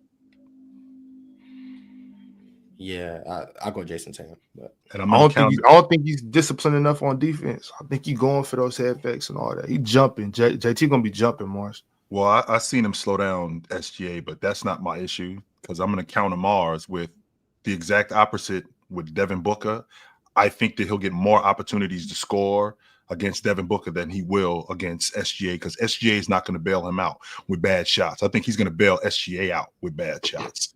And I think that's going to be the difference in the game. In terms of the skill set, I don't really think that there's much of a gap there.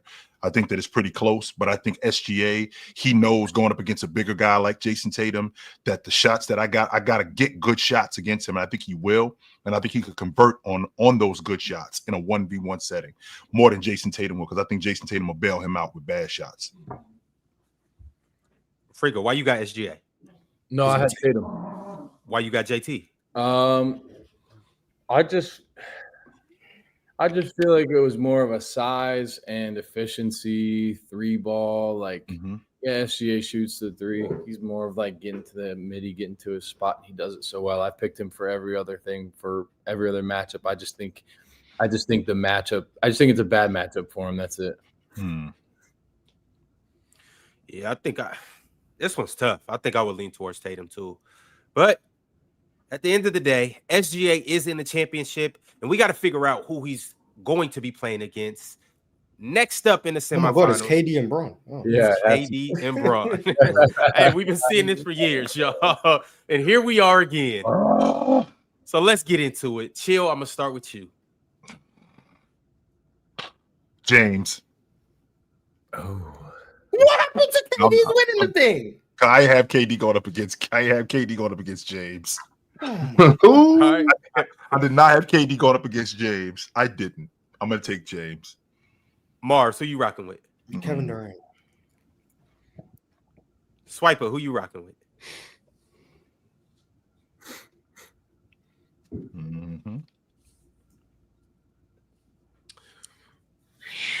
Well, better shooter, better driver. LeBron. Who's the best shooter? 3-point shooter. I'm not doing this. Better shooter, better driver. Let him know. Couple years now. By the way, couple years now. Couple years now. Friga, LeBron, KD. Although LeBron is my GOAT and I'm from the same hometown, I'm going with Kevin Durant. Got to. I also put him on my top 5 of all time, so I'd kind of be a little hypocritical if I just went with LeBron on the front run side. But I got KD winning that. All right, Big Ox, we have a tie. You got to you have the honors of breaking it. How you rocking? Between KD and Braun? Between KD and Braun. Yeah, man, it's KD. It's KD. All right, Kevin Durant, you are advancing to the championship. But before we do that, what y'all got that score being? LeBron KD to 30. Yeah. What does that look like? 30-26. That's what I was thinking, like 30 LeBron 30-27. 30-27, something like Comes that. down to a clutch shot, and KD misses his, and LeBron makes his. It's like if they played 7 days in a row, nobody's winning all 7 in a row. You know what I mean? Oh, yeah. That's why the game's got to be close. KD's winning this game 30-23, though. Okay, I respect that. Yeah, I was gonna say 30, 24. Yeah, 26 sounds about right. Yeah. All right. Well, we've done all of this, and we've got down to one final matchup between Kevin Durant and between SGA. Beforehand, Chill, you had KD? I had him winning the Swiper, tournament. You had KD, right? Mm-hmm. Swiper, you had KD to start? He had Embiid. Yeah, no. So it was only one KD. Chill, you were the only one to pick KD? There was 2 I had KD. Kyries, 1 KD, and 2 Embiids. And I was the only one to pick Shea? Well, remember, I said Shea or Kawhi. Mm-hmm. All right. Well, here we are, fellas. So let's go ahead and get into it. Mars, kick us off. Kevin Durant. Kevin Durant, it's nothing to think about. You thought about KD and DeMar DeRozan. No, but I thought about this like 3 minutes ago when I figured out what the semifinal. I thought about this already. While Swiper was saying LeBron's a better shooter than Kevin Durant, I was already thinking about the matchup. So, better 3-point shooter, yes. Whatever. So I got KD. Yeah. All right. Swiper, who you got? Kevin Durant. Chill. I had KD winning the tournament, so. Yeah, but then you picked LeBron over him, so because I ain't have him running into James. That's why I thought James would have been out. LeBron was earlier. in the tournament. LeBron but I had him being out earlier. So who do you think LeBron was going to lose to, but he would beat KD? Wemby. Yeah, no, not Wemby. No, not Wemby. I got KD. You got KD? Yeah, I think it's a clean sweep. KD spanking him. KD spanking. That's what I think. Spanking. It ain't nothing SJ can do with him on the other side. Like when KD got the ball, he really had KD's mercy. The final should have been KD and Embiid, but that's what it should have been. I mean, y'all giving Embiid too much. Sorry. Y'all giving Embiid too much. Who did he lose to early on? KD. Okay, but that's because only Chill got to pick. We didn't get to go through everyone. That's the problem. You taking Embiid? I'm taking Embiid. Yeah. I'm not. I'm taking KD in that too. He would have lost. He would have lost 3-2. But that's not the point. That should have been the finals. I want to have something to say about this. He should have been in the finals. He should have been there, but that's what it is. All right, y'all. Well, Kevin Durant is the champion of our 32-player 1v1 tournament. And shout out to you, KD. He ran through the bracket. KD. Salute to KD. Well deserved. Man, hey Ron, I really did not see Kyrie going out in the first round, bro. That's shocking. Real. Oh my goodness. It shocked you. You made the pick. Yeah. I made it while I thought he would lose. Like, what? I made it while in shock though. Okay, I got you. All right, Friga, before you get up out of here, I got a couple super chats that a couple of our viewers sent through. They got some questions for you. Talk to me. Let's see. The first one is from my man, Dirty Dev. He said, Friga cooked Julian Newman so bad. Because this was disgusting. He said, Friga cooked Julian Newman so bad, he made him almost get beat up by the ref. You know you're getting fried when you get into a fight. Nah, Why did the ref almost fight him?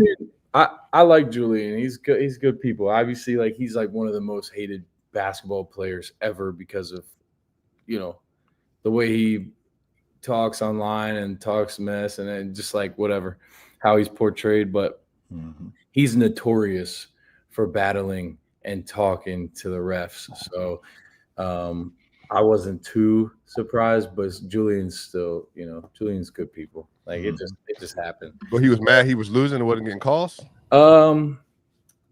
I think he was mad. He said he calls? wasn't getting calls, but I just feel like it was too early in the game to be arguing with the ref. Like, sometimes you got to feel it out. You might not get a call early on. You just got to play through it and get to the next play mentality. And I just feel like it was just too early.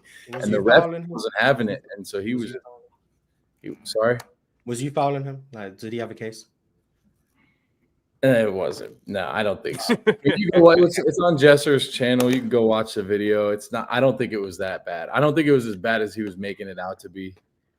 I think I got an early call on a jump shot. He landed under my legs, and then he didn't get a call on the next play where he could have gotten one. But I don't think it was. I don't think what happened was necessary. All right, we got another one from Just 8 MMA. He said, Friga, do you think you're a better half-court player than Isaiah Briscoe? He's been killing in the big three. I think your skill set transitions well. So, big three win. No. Short answer. Respectfully, no. Isaiah Briscoe does this for real. He's a professional basketball player. And I don't mean any disrespect to myself. I'm a good basketball player, but at the end of the day, like, he's making good money playing overseas professionally. I make basketball videos, and I can hold my own on the court with a lot of people and in the 5 setting. The half-court setting, I'm not bringing the ball up in the middle making plays. I'm trying to shoot 50% from 3 and be a 3-and-D guy. But yeah, no, I think my game would transition very well in the big three. And I was offered to come try out and play and stuff, but I just feel like with what I have going on and with what they have going on, it just, one, the timing doesn't make sense, and 2, it just overall just I don't think it's going to happen. Isaiah Briscoe was so nice in college. He just couldn't figure out how to shoot the 3. That was the biggest problem. But he was. Yeah, I don't know, man. I know. Didn't he go to what did he went to Murray State? No, he went to Kentucky. Kentucky. Yeah, Isaiah. It was Kentucky had 3 guards at one point. It was Briscoe. Was that Book? Was that point? It was. Briscoe was there for a minute, but it was Tyler Ulis, Jamal. Yeah, that's right. And, Isaiah That's Briscoe. right. The kid that played at Murray State, Isaiah something. He also played at talking Murray about State. Isaiah Cannon. That's what I'm thinking about. And shout out my man Sip. Oh, Sixers legend. And shout out my man Sip. That's what I'm thinking about. Okay. All right, I got a couple more for you. A couple of these are all same person sent through multiple super chats. So I'm gonna just read both of these together. My man Teddy Hart sent through a $20 super chat. He said, what if players themselves held their own off-season pay-per-view 1v1 event, promoted similar to a prize fight? I.e., how much would an SGA versus Ant matchup make between pay-per-view and sponsors? Once the league sees that, best believe they'd implement it. And then Teddy said, my bad, didn't know you already spoke about this idea. What happened to T-Max League? So let's just talk about how this will look with you. So if we did an SGA versus an Ant matchup in the future, first of all, we'd have to be sanctioned by the NBA, which we don't plan on doing. Kind of just want to be our own separate entity, like respectfully, and just grow something outside of them, because the NBA is so massive and we respect the NBA, but we also believe we can grow to a major level. And if we incorporate too much of sanctioning the NBA and do it using current players, then it just becomes bigger than the next chapter. And we just don't want that. We want the next chapter to be a platform where people go to play these 1v1s. And so that's my question on that. Now, if we can make it happen when their careers are over and like it's something that would make sense, then yeah, that makes sense. But they would make a lot of money. The pay-per-view ticket would probably be $50 to $75, and we would probably sell millions of them. So just yourself, they would make a lot because we would give them a hefty percent of it, like 75-80%, just because they're bringing a lot of the value, and that leftover percent is enough to get the team paid and progress the business overall. But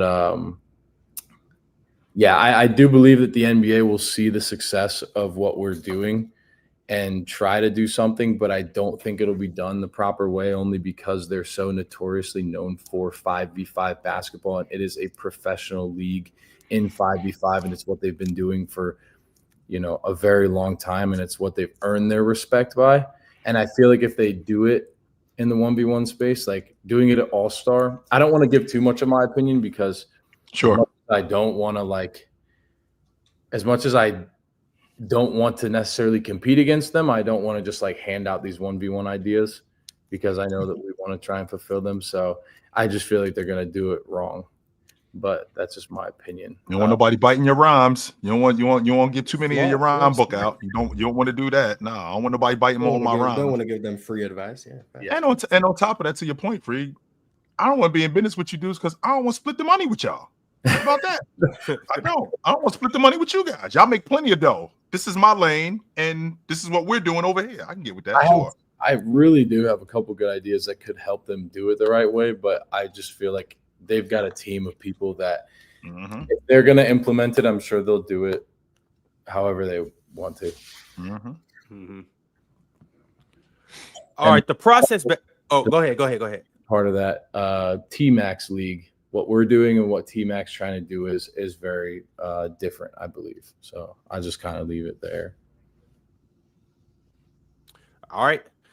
The process basketball, y'all know the process basketball. Tremaine Dalton, he come up here. He talk his ones talk all the time. Friga, I don't know if you're familiar with my man Tremaine. He's a one-on-one legend. He's killed national teams. He's actually a one-on-one trainer, but he trains national teams around the world.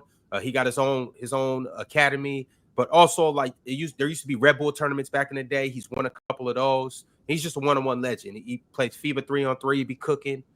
Yeah. But he said the old man Dalton, best ones resume outside of the NBA. He cooked you as well. I don't know why you left that bad. He gave me a couple. Yeah. And he got a couple. Like y'all always forget that part. That he got a couple. Old man Dalton. He's pretty tough. Shout out to Tremaine. Yeah, he got a James Harden type of game. Oh yeah. And when he put that shoulder in your chest and step back, it's kind of like, well, yeah, he's get back tough. on defense. He's for sure tough. Oh yeah. Shout out Tremaine though. And then I got the last super chat, and this is a question that a lot of people have been asking. Adriano Valentino, Australia, sent through 3 super chats. The first one was Devontae, Nasir. Nasir cooked, get ready for game 2. Then he said 30-7, Devontae, you can do better than that.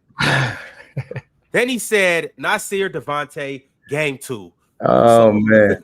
It got ugly for you? Oh, it got ugly. It got bad. But Nas is very good, and I take my L's to the chest, and I will, you know what I mean? Like, I credit where it's due, and I would love to see Nas play some, like, before him and I were to ever even talk about another game, I would love to see him play against some people that he's been calling out, because he is like that, and he deserves the respect in this space. I know he actually wants to play Isaiah Briscoe. That's the match. Oh. They met in the Big 3, and Nas, they won, and Nas was just popping it after the game, talking about he had his card and he's got jerseys, one of Jersey's best. It came out of New Jersey, blah, blah, blah. And Briscoe is basically just like, you know, keep my name out of your mouth. Like, I really do this, blah, blah, blah. We even talked to like a couple NBA guys about the matchup, and he was like, oh, he does not want it with Briscoe. But, you know, at the end of the day, it is 1v1 basketball, anybody's game. I personally would love to see it. I think we'll see it someday soon. Yeah, I don't know. Nas is tough, and I give him the credit. 30-7 is brutal. Nas the one who played on brutal. the You know what's crazy? You guys were talking about like, oh, 30-14's a wash, 30-12 earlier, and I was just like, just quiet. It happens. It happens. Definitely happens. I know the thing away from me. It's not going to define me as like a 1v1 player, but I would definitely like. I'm not going to like hide behind the fact that it didn't happen or that it happened. You know what I mean? Just move on to the next one, get a better matchup for myself, and we'll see what happens in the next game. Oh, hold on. So you mentioned Briscoe. Who's another name that you will want to see him go up against? Nas, yeah. All right. So we were in talks of having Nas versus Stanley Johnson. I know it's like a very big size mismatch, but you know, whatever. I know people are going to have their opinions on that, but we really want to see this like top YouTuber game versus NBA. I just think we need to find the right size matchup. Jordan Crawford. That's a good one. Very tough versus Nas.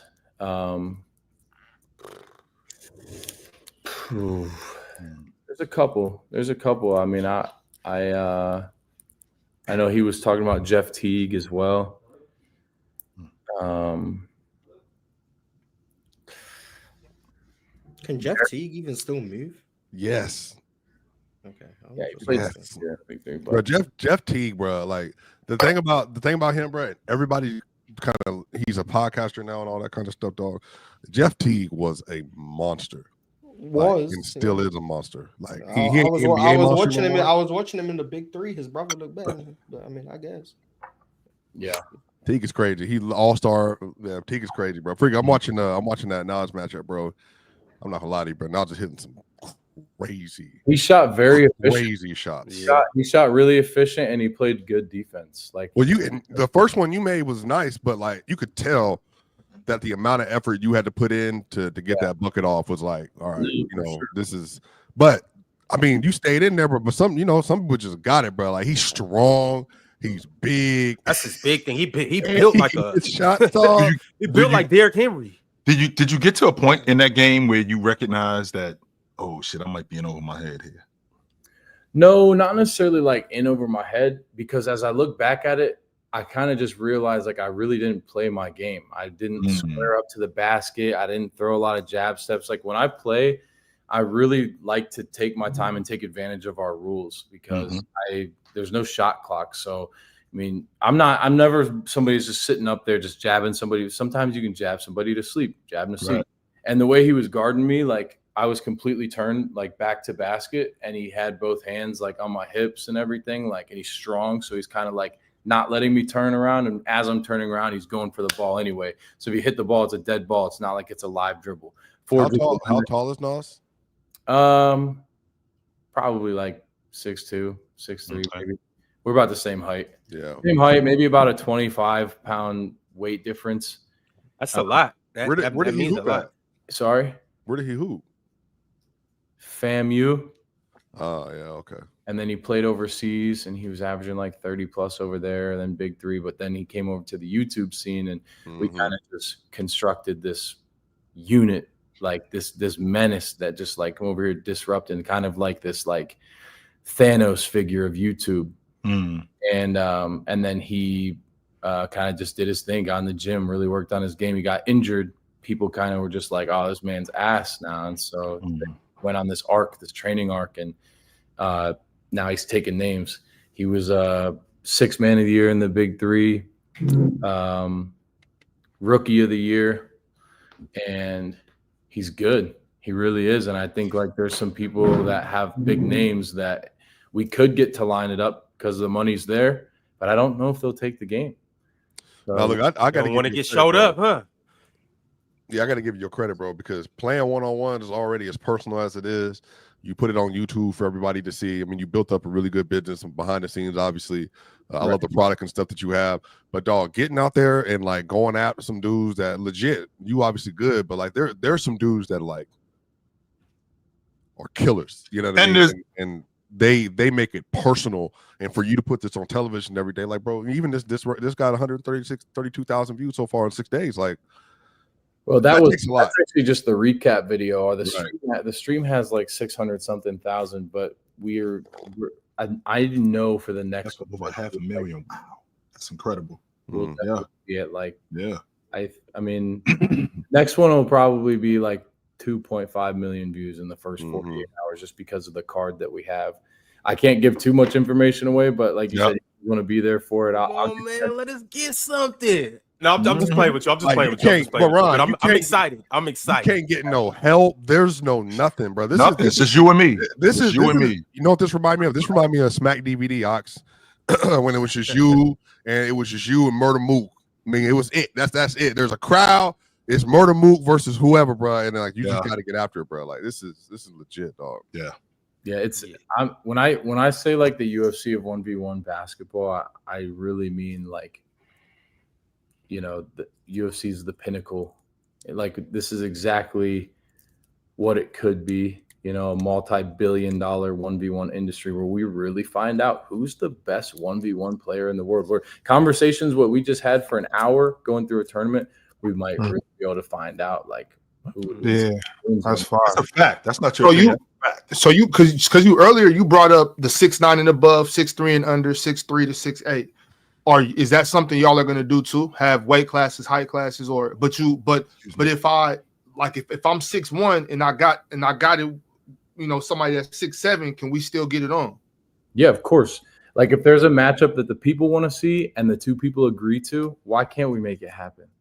And you know, also like inside of the UFC, like for their main event game or their main event fights, like some people have clauses where maybe they want the round to be longer or they want to change the rules. If both people agree, maybe we're not playing a 30. Maybe we see Kyrie versus Dame for $5 million. They played a 50, 2s and 3s, and they want to do like a shot clock, or maybe they want you got to go wing, top wing, or just changing the rules. So I think we could see a 6'2" versus 6'6", different weight if everybody agrees to it. I don't see why not.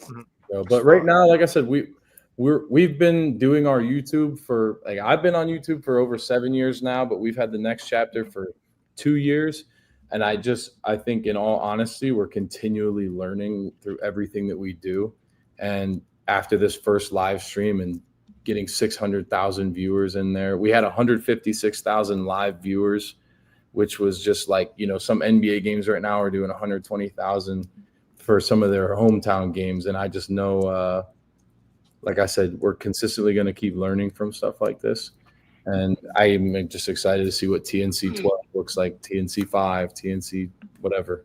That's fire. It's gonna be crazy. Yeah, man. Yeah, bro, I wish this was around when we were in our early 20s and all that stuff, bro. Because this was mad fun, dog. I wish it was around when I was in my early 30s.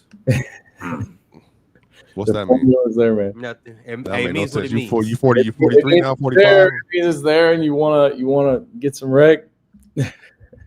I need a little action. Okay. Hey, I need it, but Bro, I don't know if you're discuss that. keeping We'll up with discuss what I'm that. watching right now, but I mean, All right. Well, I mean, that's the thing, bro. Like, if chill back in if this was 1994, I would have definitely been if I wasn't playing overseas, or I would have definitely been involved in this. No doubt about it. I think it's just going to take a couple successful ones where, like, our next one, we're looking to get some of our main car guys. Like, we're looking to try and make sure they walk out $250,000 for a 20-30 minute game. We want to make a statement. Like, some of these NBA players, like, they're making 100, 200K per game or 80K per game. I can't remember what the stat was, but like Derrick Rose, his last year was like a $4 or $5 million contract, and per game, if you break that down, we could get him paid like 10 times that amount if he came out for 20 minutes. So the formula's there, and we've built the infrastructure, the platform, the trust, the team, the production team, just everybody. We've built it. So now it's just a matter of like coming through with the matchups and the production and the money, and we will. That's fire, bro. Yes, sir. This is exciting, bro. I can't wait to see this. Building a billion dollar business. You're gonna have like the y'all gonna have the like the 45 and up guys. Mm-hmm. Yeah, I was gonna say We're trying to figure out. Like I said, we're learning some. Why do you do that? We're learning some stuff. Like I said, as we go. So yeah, I might not have all the answers now, but we will down the line. Yeah, I would. Well, I'm definitely gonna be tapped in, bro. Excited for that. Yes, I mean, I'm currently watching you lose 15-3 right now, but like. Of course, Mark. Now just so you know, Freak, just so you know, this dude is a troll. He's the troll of the group. Right? I'm not trolling. I'm just saying. I'm watching it. This is who he is. You gotta just go watch some other 1v1. Yeah, let's go. What's the one we need to go watch so we can be like, all right, so we can get the full repertoire. Just speaking of Michael Beasley, we had a season where we had Michael Beasley versus Mario Chalmers as coaches, and they drafted players. And they coached against each other for a couple of days over 20 episodes that we released 3 times a week. And it was just phenomenal. It was one of our biggest seasons. And I played 4 1v1s in that season. And it was probably my best season. It was probably the best basketball I've played on YouTube. But games I would watch if you really want to see, like, we want to see you cook. Me versus Isote. Watch me versus Isote. I don't want to give too much away of the game. Is that a game you was down? You was losing? Yeah, I was down 29-20, going to 30. Wow. Just overall, like a really fun game to watch, and you can just tell, like, man, basketball is really a game of runs, and it's not over until it's over. Did he just start trying to win with a jump shot and kept bricking? Like, what happened? No, he just didn't get the ball back. Yeah, he just. But Hell yeah. All right, He was missing hella free throws in that game, but I'll ignore that. But What is it? He was missing a lot of free throws in that game, if I remember correctly. But I might have to go back and watch. Hey man, are these sanctioned referees right now? here, Yeah, bro? right now, this is very entertaining. I will say, very, very entertaining. Thank you. Are these refs in here, or are these like just like put a shirt on refs? No, we typically have the same referees. Like we've gone over the rules a bunch. My man letting a lot of contact go. I'm not gonna lie to you. Kind of have. So then I'll play that soft shit you play, Swiper. I play football. I play a man sport. I don't know what to tell you. I play football. I don't know what to tell you. I play a man sport. I don't know what to tell you, bro. They miss. We get physical every possession. I don't know what to tell you, my bro. Friga. Ox up here likes to but none of these dudes will step on the gridiron at all whatsoever. Ox will be laid out. Who? All right, bro. Let's move on, bro. Here goes Swiper go. Here we go. I'll be a kicker. I'll be a kicker. I'll do that. I'll be a kicker. You'd be a nice kicker too. I'd hope it's kicking. Shouldn't be that bad. Yeah, but all right, Friga, I'm gonna let you plug yourself one more time and let everybody know. To all social medias where they can find you at and what they need to be looking forward to next.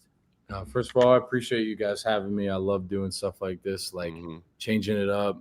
A lot of the stuff that I'm seeing in is primarily basketball content or like just basketball videos where we're doing the title, thumbnail, whatever to it and trying to make it like 1 million, 2 million, 3 million view video. So doing this stuff is super fun and more like personality driven. Everybody watching, you guys can find me on YouTube, Instagram, every social media platform, Devontae Friga, DFriga98. And the platform, The Next Chapter, like I said, is something that we really will grow into a multi-billion-dollar industry. I know that for a fact. We've just got the team that's driven to do so. So if you're interested in watching some more real basketball, some 1v1 basketball, we've got a massive season plan to be released April through the end of May, going into our next pay-per-view live stream event. Actually, our next event, I believe we are going to be streaming for free on YouTube. We're doing this to expose our product. We want everybody to see what we're doing over here. And then obviously further down the line, we'll look at doing more of a paid one to get people paid even more. But we really want people to see what we're capable of doing, what the future looks like for 1v1 basketball. So to everybody watching, you are witnessing the revolution of basketball. Y'all heard Love that, it. man. Y'all better tap Love it. in. Y'all tap in. Love it.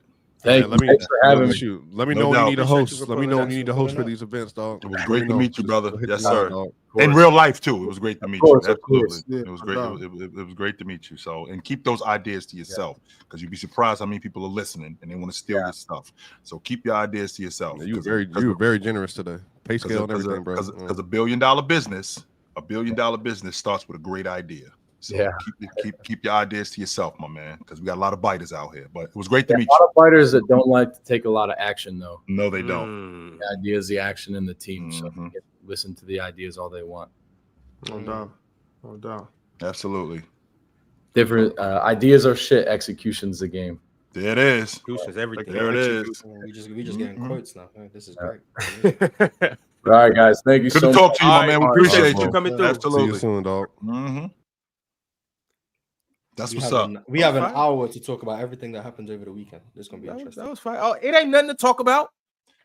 Oh no, that's You got something. You got something to talk about. Something to talk about for sure. Yeah, that's something. There's something you want to talk about. I mean, I would love to talk You got me about for some of 6 the minutes, games. dog. So whatever it is. you want. Okay. Well, look, I'm only gonna take 30 seconds. Y'all see me in the group chat, but now Yes, I gotta sir. tell the actual chat because y'all was talking that shit too. When I told you guys the Lakers are a bad matchup for the Nuggets. I sat here and I said this, and I gave you guys all my reasonings, and you guys said I was This is stupid. insane, You guys bro. said, Ron, shut up. You guys said, Ron, you don't know what you're talking about. I told you guys. Ron, Luka- you realize you haven't hit the Can I group finish? chat about a Pacers or Bucks win all Can I finish? year. I can get my Not Hallie one. back today too, because we on a 4-game winning streak. We We know on about a 4-game winning streak. We're not going to let Swiper derail the conversation about what about you don't talk about these teams. So I'm talking to Ron about his behavior. This has nothing to do with the basketball. conversation away from what he's talking about. He's talking about the Lakers right now. It doesn't matter. He doesn't know about the Pacers. Carry on, Ron. I told y'all that the star power of Luka and LeBron would not be matched by one man by himself. I told you guys that the Lakers would be able to out-offense the Denver Nuggets. Little did I know they were going to out-defense them too. But that's neither here nor there. I told you guys that if Luka Doncic gets rolling with LeBron James, there's nothing Nikola Jokic can do. Oh, Ron, well, this, and how are they going to stop Jokic? Do you want to get into what they did defensively that like let's literally we haven't seen? Let's discuss like that. since we're talking about the basketball game. First discuss that Swiper the genius said the Nuggets are just going to blitz the pick and roll, and all Luka can do is pass to Jared Vanderbilt, and the Nuggets are going to rotate behind the play, and they'll be fine. No, well, yeah, they did not execute what they would do well. Yeah, that happened over the course of the game. But also, just to be clear, the Lakers shot 33% in the half court in the first half. The issue was sure. And then the issue was, again, we're talking about the hoops. They had 38 points in transition. And still had the transition defense was awful. Like across the board, the Nuggets got outplayed 100% that game. There's no, they got outcoached, they got outplayed, they got out schemed like from the top to bottom. So there's no running from anything. And the best player in the world got locked up. I was about to ask you, has the code been cracked with I'm telling you, they threw, and this is what I mean. What I mean when I say has the code been cracked, I watched Minnesota rough your man up, be more physical with him, throw different bodies at him, and rough him up a little bit more. I think the Lakers did something really similar to that. Played more physical with him. Threw different bodies. They threw a 5-man defense at Joker that quite literally I cannot tell you that I have seen someone do. Even in the Wolves, like the Wolves series, they still played the Rudy Romoff with Cat or Nas or whatever, all that other stuff. The issue is that like when the Lakers they threw a defense at Joker where they basically said every single possession is a double or triple, and then on top of that, there's a foot in the paint on every other Laker. And in this instance, for whatever the reason, and again, Malone talked about this a little bit, the Nuggets just decided that they were not going to counter in any way whatsoever. Literally, they loaded up in the paint, and then on the perimeter outside of that, Russ, Brown, Aaron Gordon, they basically just said, we're going to fold all the way in, like all the way in into the defense, and that way there's not going to be any room for anybody to operate whatsoever. So it was horrible. They turned the ball over like madmen. They were taking, and Murray actually played well. Like that's the thing. Like Murray played well. Yes, he did. But they just didn't like, and even the backline defense, to Marge's point, Christian Brown not paying attention off ball. Michael Porter not paying attention off ball. The corner, the sprint outs, it was horrible. Rui Hachimura, I think at 21, I think he was like 8 of 15 from the field. I think he was like 4 of 9 from 3 in that game or whatever else it was. Wide open shots too. But Swiper, I see how you broke down what happened in the game. You know what I'm saying? Broke down what they did, and this and that. Like I feel you, I understand that. But what I think what we're all curious about, Swiper, is what happens the next time y'all see them? Do y'all counteract that? Can y'all beat this team? What is the counter? That's what I'm curious about. You broke down the obviously I'm not going to be able to explain it as well if Malone and them will, but I'll say this. I think that one of the things that you cannot allow is for your offense to be inverted. Like there's no reason for Porter to be sitting in the low man, and then you have Aaron Gordon, Russ, and Brown on the perimeter. Like that's a part of the first thing. The second thing is like if you're going to try to run a stationary offense versus a team that's literally they're literally sitting and waiting on whatever Joker does. Like you have to get more off-ball movement. I even think the way they would space out the court with empty side pick and rolls, like they didn't run any Spain to like do double drag to get multiple defenders up and then get rollers to the rim. I mean, there's just so many different things they didn't do. Literally, Luka and Reeves would be the main primary defenders on Joker. And I think in this instance, Joker also said, I think Joker was in the mindset where he was trying to figure out like, okay, like who's going to get involved, who needs to do this. Now, because Joker had 5 shots through 3 quarters. Like he was trying to, based on what was happening in front of him, say, well, and the game was close too. So like they were like, all right, well, everybody else figure out like kind of how to work around this problem that we're having, cutters to the rim, the corner 3-point, all that other stuff. And again, the game was close, but on the defensive end, they were playing well, but then at points they weren't playing well. And then they would remember they started the third quarter off with the 8-0 run. Then it was a 1-point game. And then immediately they gave up a 10-0 run to the Lakers just because their transition defense in particular was horrific. So just several different levels. They settled into an offense and they never actually responded to what the Lakers were doing defensively. Now, some of this is, I don't think they well, number one, I can tell you they did not expect the Lakers to come out and play that kind of a defense. There's just no way to predict that they would literally, in that instant, they will go away from basically doing anything they've done previously and say, we're going to play a level of defense where we're going to have a bunch of wings on the floor and we're going to hound Joker worse than the Mavs do when they double Joker off every single dribble or touch.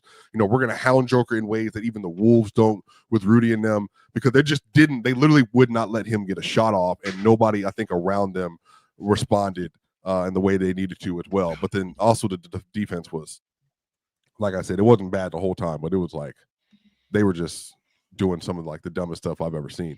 Now, hopefully they just didn't respond. Swiper, you keep saying like they were doing some of the dumbest stuff. Would that be attributed to what the Lakers were doing defensively? Because I thought that DF and I thought that Vando, I thought they did a really good job in keeping pressure on you guys on the perimeter. On top of that, we're living with Russ shooting the long ball, right? We're living with we're gonna live with Russ shooting the long ball. Not only are we gonna live with Russ shooting the long ball, them playing drop on Murray and him shooting the long ball. I had said before that I wasn't loving that because I didn't want him to shoot in the mid-range.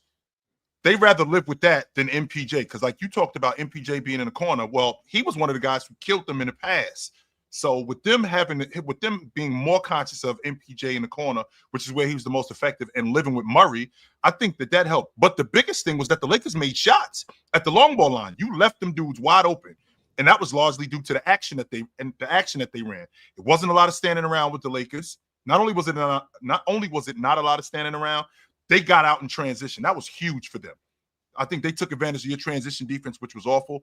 I'm not going to say that they cracked the code defensively, but it looks to me, I'm not going to say that they cracked the code defensively, but it looks to me, which is ironic because Joker is not soft, but it looks to me like if you rough Joker up, you can slow him down. Well, no, that's the level. Like, what I've said repeatedly is if you're a smaller team, which the Lakers are, if you start physical, you can end physical. And even if Vando and Rui and DFS get in foul trouble, the issue is they were so physical to start the game that Jokic, remember that first call Jokic got when he tried to do the swim on Vando, they called an offensive foul on Joker. And then by that point, Joker's like, all right, bet, we know what type of game it's going to be. Right. And then on the other end, what JJ did that literally nobody else has done, they picked up Joker full court the entire game off of any made basket or any made free throw.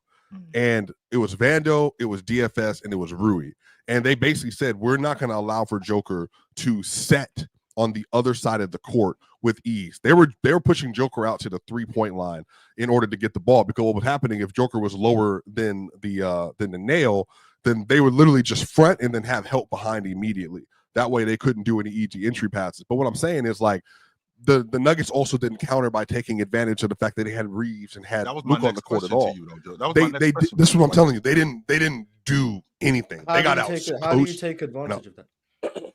Well, I think that's what I'm saying. That's gonna be up to them. Like, I think the issue is the way that the Lakers were playing in this game.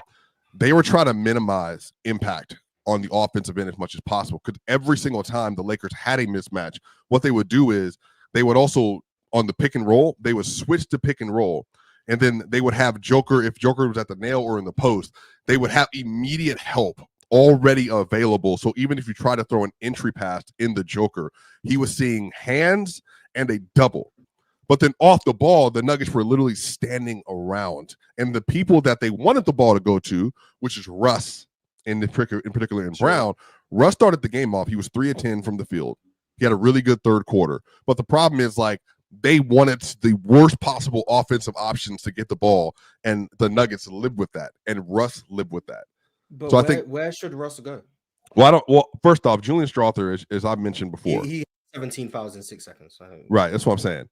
That's the issue. Once Julian got in foul trouble, they could not go to any other lineup area. Hunter Tyson came in the game, and obviously that was horrible. Like, it made the spacing even worse. Swiper, also. Y'all missing a young boy from UCLA. What's his name? Yeah, no, Peyton Watson. Yeah, he makes play, a world of difference because he actually can defend. He can guard one of the Lakers' three big. Well, I think he's not an on-ball defender, but like. Well, he's better than what they got. He's good in their schemes, though. No, Mars. he's a good on-ball 100%. defender. He's an elite no, off-ball rim he's protector. He's a rim 100% protecting he's good in wing. their He's not an on-ball guy. No, You he's put him he's an on-ball guy. He's Now, a when you good say off-ball on- defender. Yeah, But wait a minute, though, Mars. he's an elite off-ball defender. But that's my issue with you, Mars. Like when you say he's not an on-ball defender, what do you mean? Like, you mean know an what elite on-ball defender or is he a cone? Because I don't think he's a cone. No, I don't think that. No, he's not. He's a good on-ball defender. He just is most known for being a weak side rim protector. He's a good on-ball defender. But he's an on-ball defender. He is. Mars is just Everybody has to be an on-ball defender. He's a capable defender, but you don't be like, oh, we got Payton Watson. That solves the issue of what we're struggling Well, with. respectfully to Mars, he's been an on-ball defender versus many wings in this league in 2 years and done very well in those matchups as an on-ball defender. His issue is he's also, well, not issue, the actual challenge of Payton Watson is he's an elite off-ball rim protector, but he's still a positive on ball. So I don't even know where that's coming from. But I'm saying he's important in a matchup like that. That doesn't make you an on-ball defender. Like, I'm not going to keep arguing with you about it. He has played well as an on-ball defender versus multiple wings and guards for years. So I don't know what we're doing with this. He's bad. I never said he's bad. I said you just said he's not an on-ball defender, but like we have a record of him being a good on-ball defender. You even said his role is a rim protecting wing. No, that's not what I said. What I said, he's most known defensively for off-ball defense, but he's also a good on-ball defender. Is what you're discrediting. Mars, the team. We're just arguing semantics. Yeah, you're wrong. You're wrong. You're just arguing. You're wrong. No, actually correct. Okay, no, you're wrong because he's a good on-ball defender. You're disregarding him as an. You said he's not an on-ball defender. What would that imply? I'm going to say word for word what I am saying, and if you disagree with it, then you are wrong. Payton Watson's most valuable defensive. No, that's not what the conversation was. I'm telling you're moving the I'm conversation. I'm telling you what I'm saying. You guys are telling me I'm wrong. I'm making it abundantly clear. Maybe I worded it wrong. Maybe I said the wrong thing at the time. Cool. When I said Payton Watson is not an on-ball defender, this is what I mean. This is what was going through my head at the time I said it. Payton Watson is his most valuable defensively away from the ball and as a rim protector, as a wing. Right. When you look at Payton Watson as an on-ball defender, you are taking away where he's most valuable and putting him in a role where he's not as valuable. That does not mean he is a bad on-ball defender, but he, in terms of his functionality in his role, is not at his best as an on-ball defender. Hence, I don't view him as an on-ball defender. But Mars, on-ball defender, right? But again, Mars, what you said before you said any of that, an on-ball defender. Sure, Mars, but hold on, chill. What you said before you alliterated any of that nonsense was that he's not an on-ball defender. So obviously, as someone who has watched every possession of Payton Watson and knows all of the tracking numbers, he is a good on-ball. Okay, no, Mars, I'm just responding. I know, I'm just responding to you. No, because Mars, Mars, you don't get to do that, Mars. Mars. But if you say something that is not correct initially, again, that's cool, Mars. I'm still gonna finish. The issue is when you said he's not Mars. That's fine. But this is your turn. This is your turn to sit in the seat. When you say the first thing that I said was they are missing Payton Watson because he has played versus Luka and Braun and done well. He is obviously not a primary. This is his base, and this is the issue. Like just like Jamal Murray is an elite shooter. That's his best attribute, but he does other things that make him a good offensive player. Payton Watson is an elite off-ball rim protector, but he's also a very good on-ball defender. Is he most known for that? No, but what does he do that helps the Denver Nuggets is being a good on-ball defender versus other wings. So yes, if the Nuggets have him in this matchup, then that's going to benefit the Nuggets as a whole because he's their best overall defender. That's issue, but that's not what you said. You said he's not an on-ball defender. No, I agree. What I said, I understand why it was interpreted the way it was because based on what I said, I understand people viewing what I said as, oh, you're saying he's a bad on-ball defender, which is why I went through me explaining what I was thinking when after I said the fact.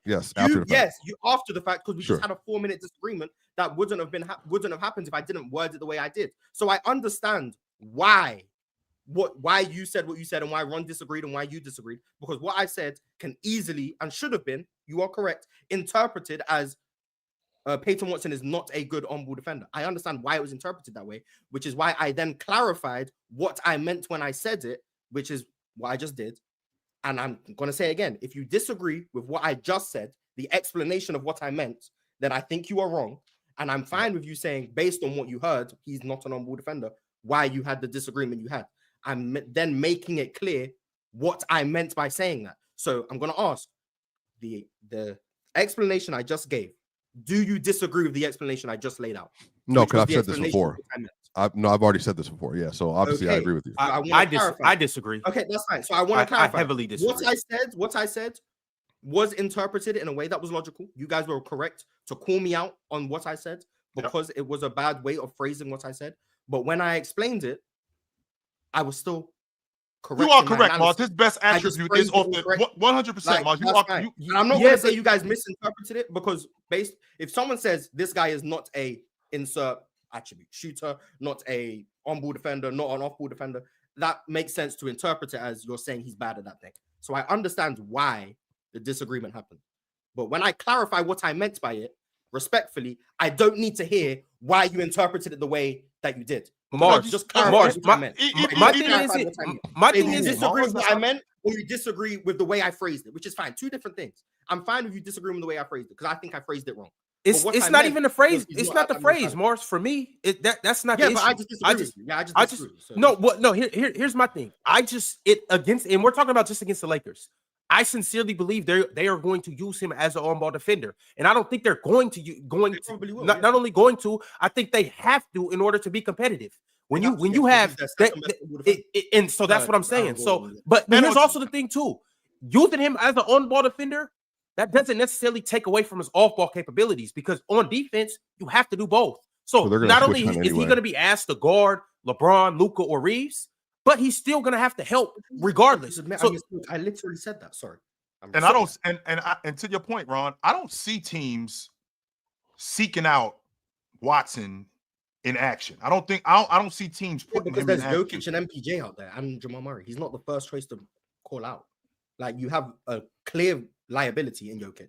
You have another liability in Jamal Murray. Sure. Aaron Gordon has been bad on the ball since he's been back, by the way. I haven't liked that. But he's not bad. But in general, Aaron Gordon is a good on-ball defender. Right. He's probably your best. That injury's made a difference in their defense. And you've got MPJ, who's a bad defender. So Peyton Watson not being my biggest issue with Peyton Watson as an on-ball defender is his screen navigation. But like when I talk about Peyton, like I already said what I meant. Sure. Peyton Watson is going to be an on-ball defender in the series against the Lakers because he's their second or third best option on the ball against Luka, Bron, and Reeves.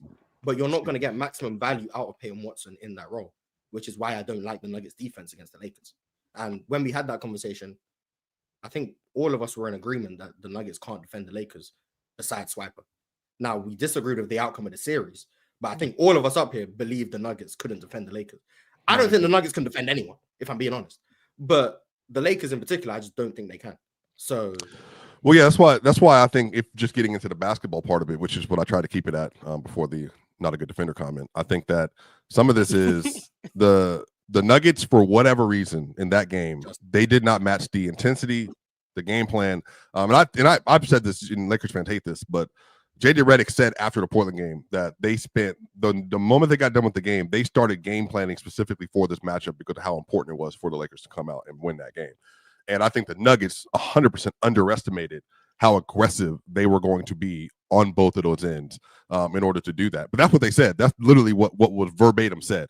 Jamal Murray said they didn't match the intensity. They got their butt kicked. Jokic said after the game they beat a bunch of bad teams, so maybe that tricked the Nuggets players into thinking they were good. So obviously, he also thinks that they got bummed out. They got outworked. But some of this is also too, bro. Like they're gonna have to make clear adjustments on the offensive end. Like you can't have it to where your best player is getting hounded and you don't do anything. Like you don't do anything. Well, you did the same thing last year. Not last year. 2 years ago, you did the same thing when you saw Rui covering Joker, and that kind of caught you off guard. But then you adjusted to it. There was more action off the basketball. You was putting Joker in different spaces on the floor. You put him on the box. You put him at the nail. You put him in the mid post. You'd have him operating off the ball, getting the ball in the mid post, getting quick hits with action off of him. That wasn't going on. When I saw Saturday, I saw Rui roughing him up. I didn't see much. I didn't see many switches, but when I seen Rui covering him, primarily it was Rui roughing him up and somebody on the weak side close enough to where Joker couldn't operate without Joker couldn't operate without any room. So with that being said, primarily when you had Anthony Davis, they were relying solely on Anthony Davis to deal with Joker, and that's basically, putting. But they didn't even give it an option, Chill. They never over the course of a game gave a one-on-one look to Joker at any point in time. Not one. And they absolutely, this is what I'm saying. They sold out to a degree that the Nuggets, they're going to have to make some, obviously they will make adjustments. Like obviously the series, they, would I think will go differently. But the issue is like Malone was watching Joker get the ball and everybody was like convalescing. They were literally submerging into their defense around him, and everybody was just like standing there watching it happen. And then Russ got way too many looks in that first half for me. Like I was just like, I couldn't believe what I was watching. No, heck, he had 7. He was 1 of 7, I think, in the second quarter. Like I think that was part of the game plan to leave. It was 100%. But that's the thing. The Nuggets, you can't be that reactionary. I think in the NBA, you have to always be able to respond. Reaction is like taking the first thing and going with it. I think responding to the intensity into the game plan, that's going to happen over the course of the next game that they play against. I think that they earned. That doesn't scare you, Swiper? That doesn't scare you for the playoffs? No, I think they earned it. I think the Lakers earned that win. I think they earned it from top to bottom. I mean, of course they earned the win. That's not even up for discussion. You know what I'm saying? 100% they earned the win. I feel like that's irrelevant. I'm talking about you don't think it's concerning that this team got punched in the face and couldn't catch back up. Like I don't think we as much as Swiper talked about that defense. He just talked about how much they got out schemed. So I'm saying, is that something that can happen in the playoffs? Like, and the reason they responded. Go ahead, Joe. Go ahead. I don't think Swiper is. I think he's disregarding how important Luka was in this game. I mean, as good as the scheme was, I mean, am I gonna get 30 out of Luka in a playoff series against Denver? If you're gonna get that, they're gonna be hard to beat. They're going to be really hard to beat. You know what I'm talking about. This was my main point when we first started talking about it. We are talking about Luka Doncic. That shot was crazy. Like that was. Were you guys surprised by that? No, I wasn't. Well, for the first game that he played, eventually he was going to get going. Yeah, he was. At some point, he was going to get going. We weren't going to see 14 or 15 a game. PrizePicks was at more or less at 39.5. I took the less because I didn't think he was going to be able to get in his bag like that. But once Luka starts making those step back threes that are contested, it's like, all right, bro. Like he's fully locked in. But also, too, I would say, Ron, this is the issue. He felt comfortable all game. He didn't have to work defensively at all the entire game. He played within the scheme that they provided, but he just never had to work on the other end. And I think they protected him with the maximum amount of effort. And then on the other end, they were just absolutely like Swiper. Who do you have that's gonna make him work like that though? Well, I mean, that's what the scheme Nuggets. The Nuggets have always made Luka work. I think that's the issue. Well, I get that when it's but I'm saying on this team, how do you make Luka work? Well, that's what I'm saying. Like how do you attack him? What you can't do is allow for Luka to sit as a low man or whatever, and then like on the other end, because even like Murray has cooked him before. He's had to guard Porter off ball. Porter's made him work. Jokic has obviously made him work. Brown has attacked him in space before. Like it's you can do it. But what JJ did that was so brilliant is that even when you switched, it was never a one-on-one switch. It was at least 3 men on Jokic at all times. That way, there was never a one-on-one. Because, Jokic, he gets the ball. He wants to turn baseline shoulder and finish up ahead. Well, now if you turn baseline shoulder, LeBron's there, Reeve is there, Rui's there, DFS is there. And then when Jokic got the ball at the nail, again, they set the tone so perfectly to start the game. Because now when Joker's at the nail, Rui's been pushing him off the nail the entire time. And then DFS does. And y'all remember Murray and Jokic got a switch. DFS is right there. And Murray tried to do an entry pass to Jokic at the nail. And he literally went over the top of the ball and then blocked it out. They got a transition opportunity. Like it's the aggression that they played with, I think, separated them over the course of the game.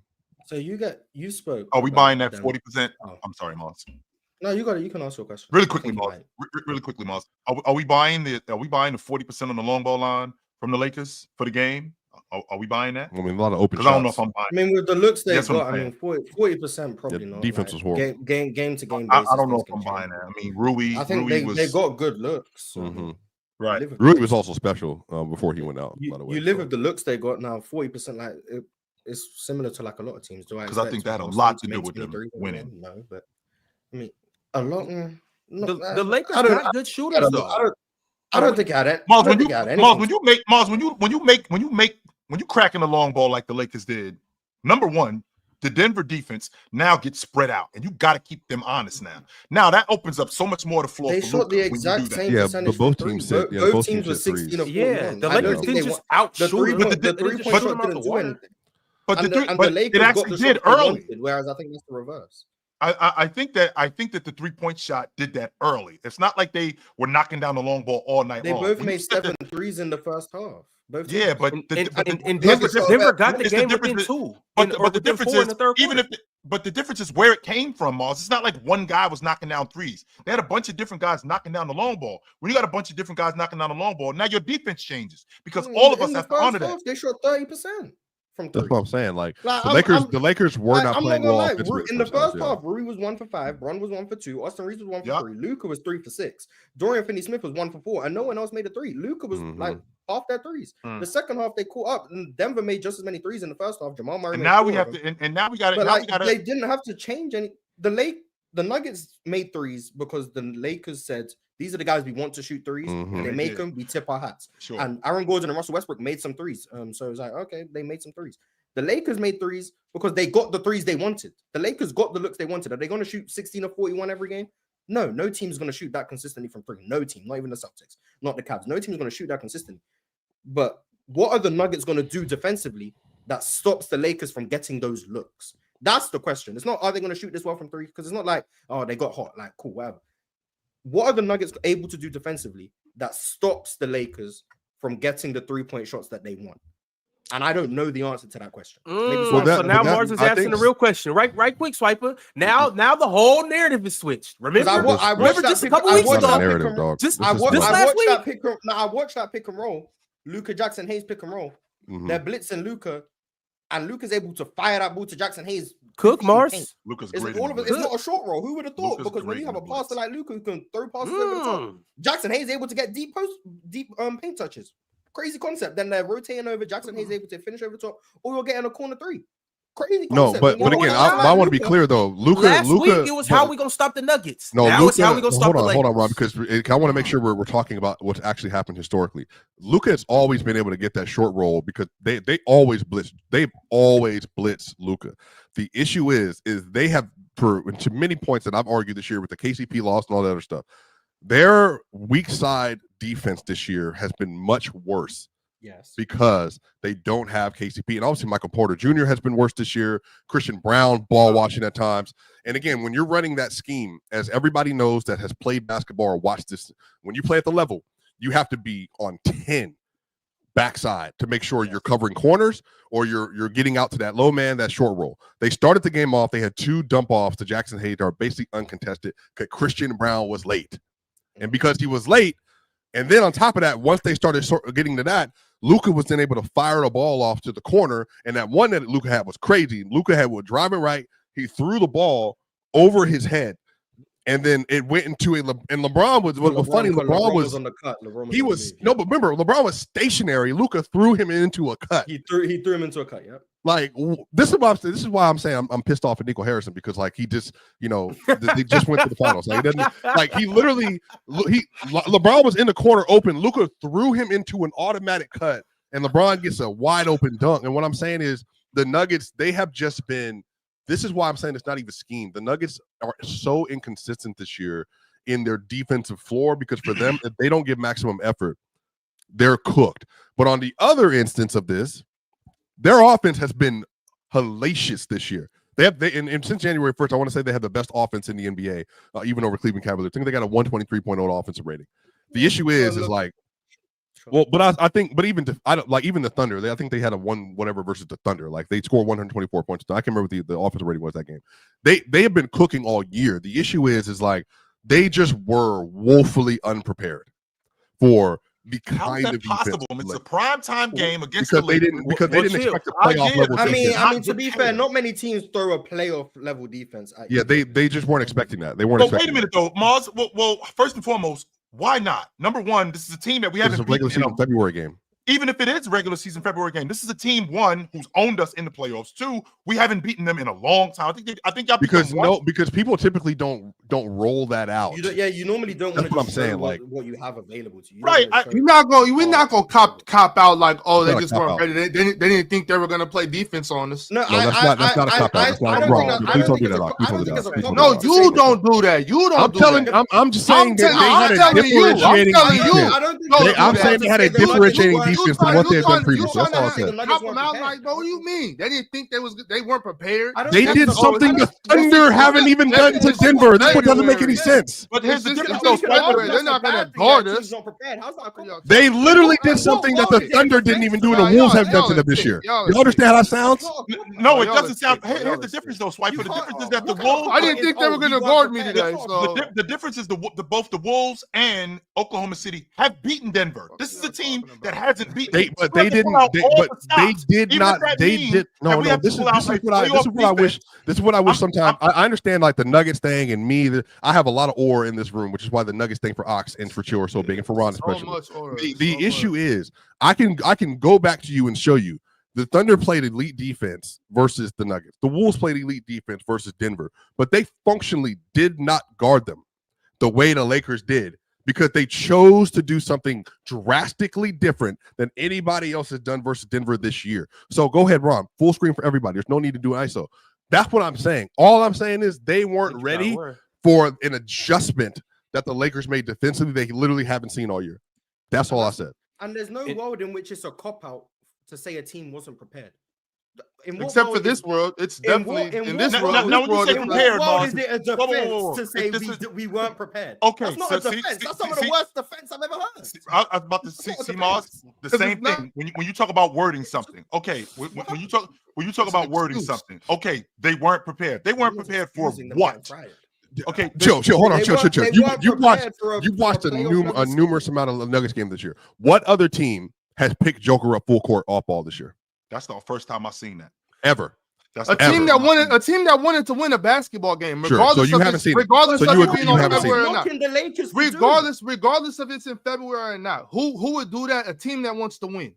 Okay. A team that doesn't want to win. A team that doesn't want to win. A team that doesn't want to win is gonna talk. Well, we weren't prepared because it's February. Yeah. What are you arguing about? I don't know. He's just arguing. We agree. I don't know what you're saying either. We all functionally agree. The Lakers had a. I'm saying it's a cop out just to be like, oh, they just didn't think they were going to bring this level of defense. It's not even. Okay, so y'all think Mike Malone? It's not excusing the Nuggets. So y'all they just got their ass. It's acknowledging the fact that they weren't prepared, and it's a bad thing usually when you play a regular season game not prepared. It's not an excuse. No one is saying, oh, this Nuggets loss is maybe, I don't know what Swiper thinks. None of us four, this quadrant, none of us four are saying it's okay that the Nuggets lost because they saw a defense they haven't seen before. No one what we're saying, what I'm saying, I'm gonna speak for myself. What I'm saying is the Lakers came in with a game plan that was unique, was a playoff level scheme and a playoff level intensity and execution that the Nuggets weren't prepared to counter or to even see in the first place. And they couldn't counter it during the game, or they chose not to. And the only explanation I could think of why a team would choose not to counter a playoff level scheme like this is because they don't want to show the cards that they may have on the table for a potential playoff matchup, which is not a foreign concept in the regular season. There's many times where teams will play against the team that they think they might see in the playoffs, and they won't show the cards they all have available to them in the regular season. So you don't give them the opportunity to have film on it and study it and have a counter prepared for the postseason. The Nuggets weren't prepared to win this game. The Lakers dominated them because of it. And it's going to be interesting if we see it in the playoffs, if the Nuggets have a counter to what the Lakers did. The scheme, I'm not a coaching genius, but I do think there's some legitimacy to what the Lakers did defensively. Now, how consistent can they do that with the intensity and the energy? And how often can you stop Jokic from touching the ball 100 times a game? That's a testament to the Lakers. But it's going to be hard to keep that up for a series, and I'm interested to see the chess match that unfolds. None of that is an excuse for the Nuggets getting fried. They got fried. Explaining why something happens is not an excuse. Otherwise, what are we doing here? Why are we even talking about any of the games? If anytime we explain why a team gets fried, it's an excuse. And I do want to say, right quick, Chill. JJ Redick said out of his own mouth that he stayed up for 2 straight nights that he couldn't sleep for 2 nights in a row trying to figure out how they were going to beat the Nuggets. Of course. So basically, he spent 2 days game planning. Again, because I don't understand why that energy for Denver is so weird. Like, why is it? They're 1 in 12 in the last 13 games. They haven't beaten these guys in a long time. The other team, so, and chill. To your point, the other team, they have not needed to make any special adjustments for the Lakers. They weren't anticipating it because in 3 years, the Lakers had never done this. Okay, the biggest thing the Lakers have done is good old coping thing right now. No, JJ Redick hasn't been there for the last because JJ Redick they played earlier this year too, and they didn't do this. And he probably had a different team. Yeah, he got and sick of losing to him. So he got sick of losing to him. But whether because I do think that this was a little more complex for a regular season game, but I actually like JJ rolling it out just to let his boys know. Just to let his boys know they're not better than us. If we execute and if we lock in, we'll beat their ass. So I'm glad that he did this. With that, that's what you're doing, you cuss. 100%. Let's make sure we get to the bottom of that part right there. That's what coaching is. 100%. And on top of that, we've lost to this team, 11 of the last 12 times? What do I have to lose throwing this out there? They've owned us. So I have to do something. And to your point, Mars, when you're talking about a scheme, okay, defensively, there's no excuse for matching the energy. This team has owned us. We can't just come out here and not match the energy of this team. The scheme, on the other hand, I can definitely appreciate that. We might see something different that we haven't seen. And to Swiper's point, a team picking up Joker full court and dealing with Joker full court. However, what are we doing? They wouldn't even let him set half court. That's what I'm saying. I can't. I've never seen that. It was a great idea. It was brilliant. No, it was brilliant. 100%. Shout out Thinking Basketball. Thinking Basketball. Thinking Basketball was pulling clips from Wilt Chamberlain in college to show like the last time that a big was guarded like this. So I'm telling you, like they were smart. JJ Redick, as I said on Locked On NBA and on the show, I think he coached a masterclass. JJ Redick won the game before the game started. So they deserve all the credit for what they did. Are we saying that JJ Redick outcoached Mike? 100%. That happened. 100%. Yeah. And JJ Redick's looked like a lot better coach as of late. Like, I'm not since he's left, but like since AD's left, he looked like a really good coach. So defensively, offensively, but defensively, he's looked really good. So shout out to JJ Redick. But yeah, I'm very curious to see what the Nuggets can do to counter that, because at the end of the day, however we slice it, the Lakers are going to disrespect 2 of the Nuggets, quote-unquote, shooters. And what do the Nuggets do to counter that? If they put Aaron Gordon in the dunker spot, then you can't have Russell Westbrook out there because they're going to disrespect him. Christian Brown, they're not even going to give him the respect, even if the percentages say you should. The only ones they're really going to worry about is Jamal Murray and MPJ. And even then, with what they're doing in terms of the switching and stuff. But to be Mars, the counter has to be really quickly, Swipey. I want you to stay on that point. But Mars, the counter has to be, we got to make shots. That's it. No. If your counter is the bad shooters that they want to shoot need to make shots, you're going to lose. Well, here's the difference. The same thing happened against Minnesota. When Aaron Gordon was knocking down open shots. You're going to leave me wide open. I have to knock down. And that they lost in Game 7 factually because the guys that the Minnesota Timberwolves were playing. They got out rebounded. They got out rebounded in the second half, and they also everybody blanked outside of Murray and Jokic. Exactly. You can't bank your game plan can't be they're letting these guys shoot. Our adjustment is you guys need to make shots because they're letting you shoot. If that's the adjustment, you're going to lose. There's a reason they're letting you shoot. Okay, they do got to make. You're right, Mars. They do got to make shots. The reason you're letting me shoot, Mars. Well, wait a minute, Mars. The reason why you're letting me shoot is because you don't think I can consistently do this. That's why you're letting me shoot. It's not because I can't shoot. You don't think that I can consistently. But hold on. Now, the ox criticism that actually needs to be levied here. The actual ox criticism that I would say for Ox, but I would agree with him. He won't say it. I'm gonna say for him. Michael Porter Jr. looked like don't speak for me. I ain't have nothing to say about Michael Porter Jr. Michael Porter Jr. looked like he got flexed out of the offense again because of what the Lakers were doing, and he faded away the entire game. He brought nothing, absolutely nothing the entire game. So that's the other part about this too. Like, if you're gonna load up strong side versus Denver or any other team, you know what you need to have? You need to have on ball penetration, weak side to disrupt what's happening on the strong side of the defense. And if Murray's not doing it, Huh? That's not Michael Porter Jr.'s game. But that's what I'm telling you.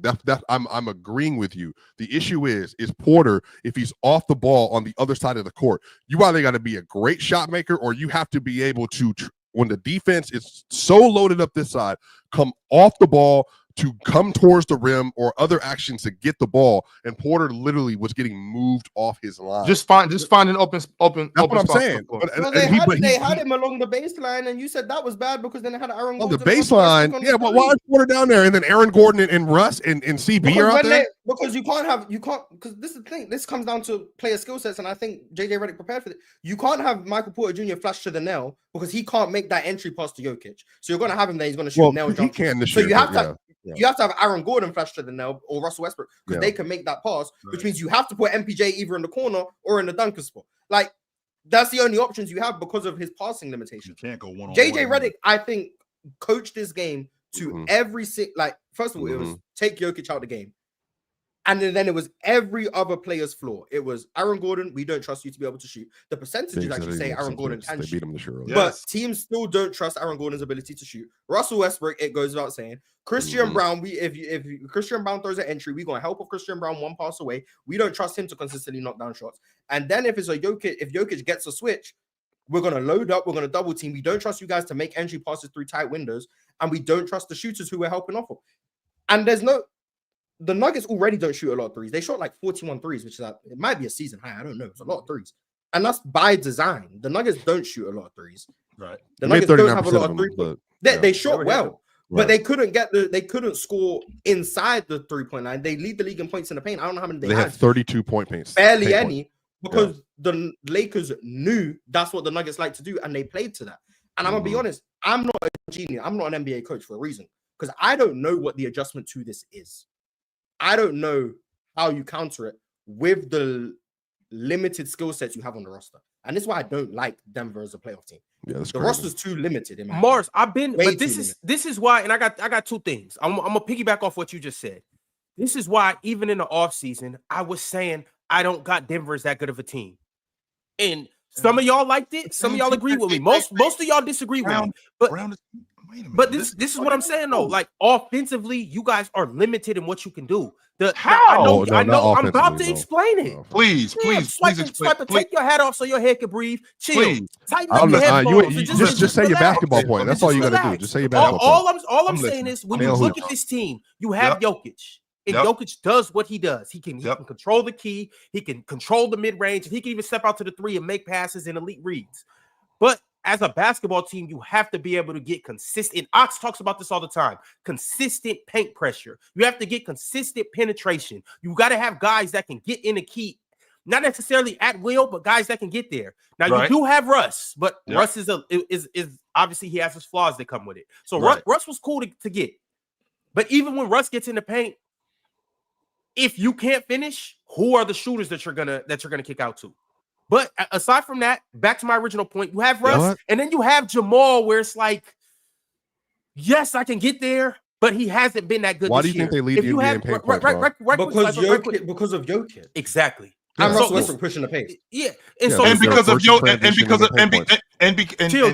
you can't just have two guys though. This is what I'm saying. And Jokic Jokic isn't beating guys off the dribble like that. He can, but that's not his game. We're not just giving it to Jokic to say ISO off the dribble. So you have Russell Westbrook, who comes off the bench or will start, but he's not even playing in that primary role. And then you have Jamal Murray, who would rather shoot a jumper. So who do you have that's breaking down the defense like that? And if your whole defense hones in on Jokic and says, I need you to beat me consistently, I need you to beat me consistently, I need you to beat me consistently, who's going to do that?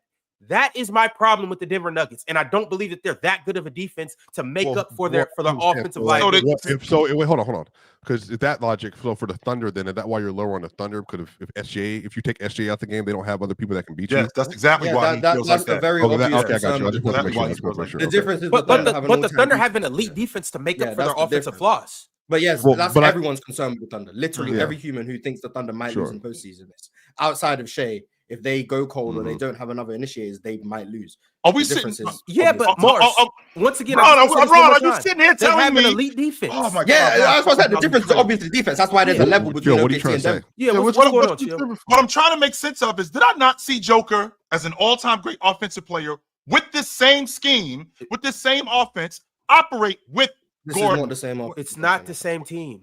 Okay, so He does it. He does. KCP is gone, right? Is that what I'm understanding? And that was a big loss. That was a big loss.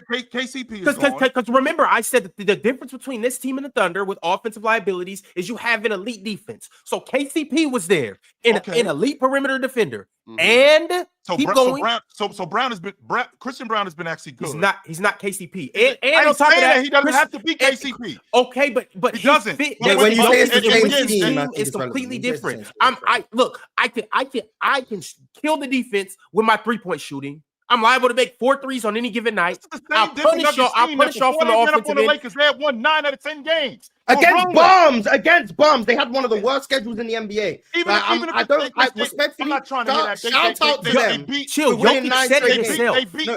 Shout out to them for winning 9 straight games. But you are not seriously going to tell me that you're moved by beating the Sixers, the Hornets, the Pelicans again, the Magic, they have the Pacers the and Suns, Bucks back to the back, so I think we'll Blazers, see the shortly. Blazers, and the Hornets. You aren't about to tell me you're moved and they had by the those Pacers wins. and the Pacers, and that was the back to Sixers back. without Joel Embiid. You the same one that told me that the Sixers the FC, Pelicans suck. The Pelicans suck. The Magic are not very good. Respect the Blazers. Respect the Blazers. Respect the Blazers. Respect the Blazers. We're still supposed to beat the team that was supposed to beat. Wait, but Ron, I have a basketball question, Ron. I have a basketball question, Ron. 9 games is 9 They're all games, basketball cool. questions. But that can't be. That Oh no, can't be the I'm trying proof to that the Nuggets stay off my offense is Jokic agenda. That's it. unstoppable. That's 100% I know everybody thinks I'm because if I'm Jokic. going, even if Oh, I'm the going Hornets against, can't here's stop us. why. I guess Aren't you what?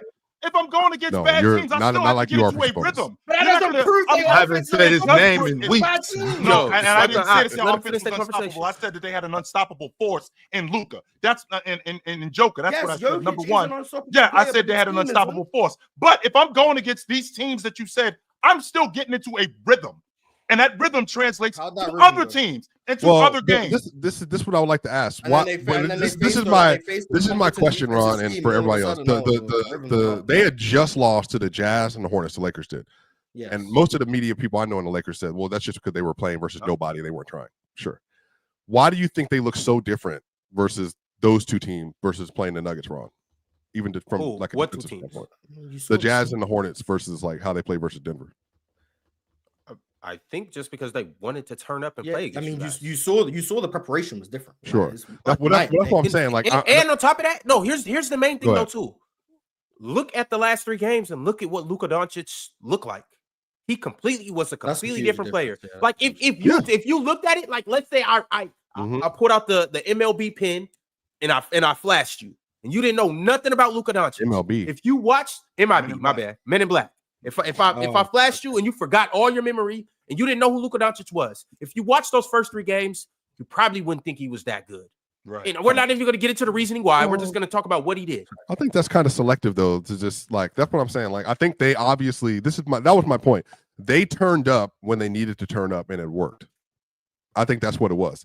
They turned up when they needed to turn up. Denver did not meet that energy, and I think the next matchups, period, could have 2 more. That is going to be, I think, a lot more for the storytelling standpoint going forward. Because now Denver's like, okay, well, if this is what you're going to do the entire game, then sure. Like, let's go ahead and get here. Matter of fact, just a real adjustment I would make. Shoot, Jokic, don't take the ball out no more. Go set up right now in half court, and that way we're not doing this anymore. Because if they're going to literally try to follow you all the way down the court, then go ahead, set up immediately down there, and that way we're not doing this anymore. Because you got 5 seconds to turn the ball anyway, and then you got to pick it up and take it in. That's 8 seconds right there. Go ahead and get down half court. Murray, everybody else, bring it down. Now we can actually get our offense started. And now, because what they did do, they switched every single pick and roll. Every single pick and roll they switch, and then they will collapse. So it's like, okay, well then, what is the next step to that offensively? How do you figure out how to work some of that stuff? But to Marge's point, this is why I'm so high and low on the Nuggets. I think their ceiling is they can beat anybody, but their floor is they can be beat by anybody because I think they don't have the same defensive personnel. I think losing KCP is that big of a story. I said that in the offseason. That's that big of a story. They don't have a single defender on their roster that's a veteran that knows exactly what to do at all times. That's an elite POA defender, an elite screen navigator. And again, people got to remember, KCP and Aaron Gordon and Christian Brown and Watson, those were the 4 players that would guard Anthony Davis and LeBron. Now they got 3 of them, and on Saturday they had 2 of them. So that put the Nuggets in a bind. They have to have Peyton and everybody else on the roster, and Aaron Gordon, to Marge's point, he has to be 100% healthy in order to play in that matchup and for them to do what they got to do. But like I said, the Lakers, JJ Redick, and Julian Strawther has to be playable because you need his shooting. Oh my gosh, you need his shooting, but he's so bad defensively. It's hard. I agree. I kind of agree with. I don't think they can beat anyone. Like I still have some questions about like the top tier 1 contenders, but everyone else, I think they could beat anyone. But I just think the team is very limited, which is if everything goes right, yeah, they're tough to beat. But there's so many ways things can go wrong, and it's outside of Jokic. I don't question Jokic. Like even in the game against the Lakers, he wasn't good. Like in fact, I'd argue he was bad. But when you generate that much attention, the reason you're able to generate that much attention is because the team is not worried about anyone else. It's the same reason why Steph, his numbers look so bad before Jimmy Butler. Teams are only worried about Steph. So if no one else can play off these advantages, if Jokic has 3 people around him, logic would say 2 people are wide open. But if you aren't worried about the people who are wide open, there's no advantages there. They don't have threats. Well, wait a minute, Miles. Can I counter that with if you're getting doubled and triple teamed, we'd much rather these guys score. We'd much rather these guys than Joker do it. And Joker's not that kind of player who he's going to score over 3 people. He's not that kind of player who's going to take bad shots. So he's looking for those. And Joker, and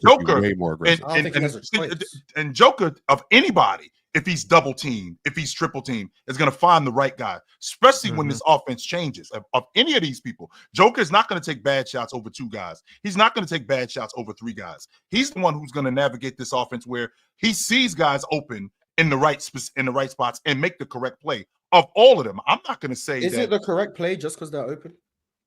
Is Russell Westbrook wide open in the corner the correct play just because? Well, you got to know your personnel. I won't argue that part. But none of the personnel were reliable. But well, they weren't reliable on that day. They weren't every day. They weren't. There will never be a day in which a team is overreacting to Aaron Gordon making 3 threes. Well, there will never be a day in which a team is overreacting to Russell. First of all, it's obvious that it has been working because they're back at the top of the Western Conference. Joker's been getting doubled and triple teamed all year long. So they've been back in the mix. And the reason that's why that scheme in particular was not all doubles are created equal. Like the teams double Jokic and they're doubling him off like Jamal Murray, or they're able to play uphill and then you create a DHO, or you got Aaron Gordon open in the dunker spot. So the double teams are giving up different advantages. Right. And they're not switching the ball screens and then playing rotations behind the play. Normally they switch and then Jokic has a mismatch with a guard on him in the post, and that's creating different problems. So no one's doubling like the Lakers doubled, which is why it presented the problems that the Nuggets ultimately have in a way that other teams have. But Mars, where are they? Where are they doubling? Where are they doubling at? And why is Russ stationary here? Like, what is the offense doing when Jokic is getting doubled? You know what I mean? I understand they're not all created equally, but if Jokic with the passer he is can pass out of the double, if the team is still moving, I mean that's an advantage that you want. I mean, it depends on where you're moving. You can't all move to the same spot because of course.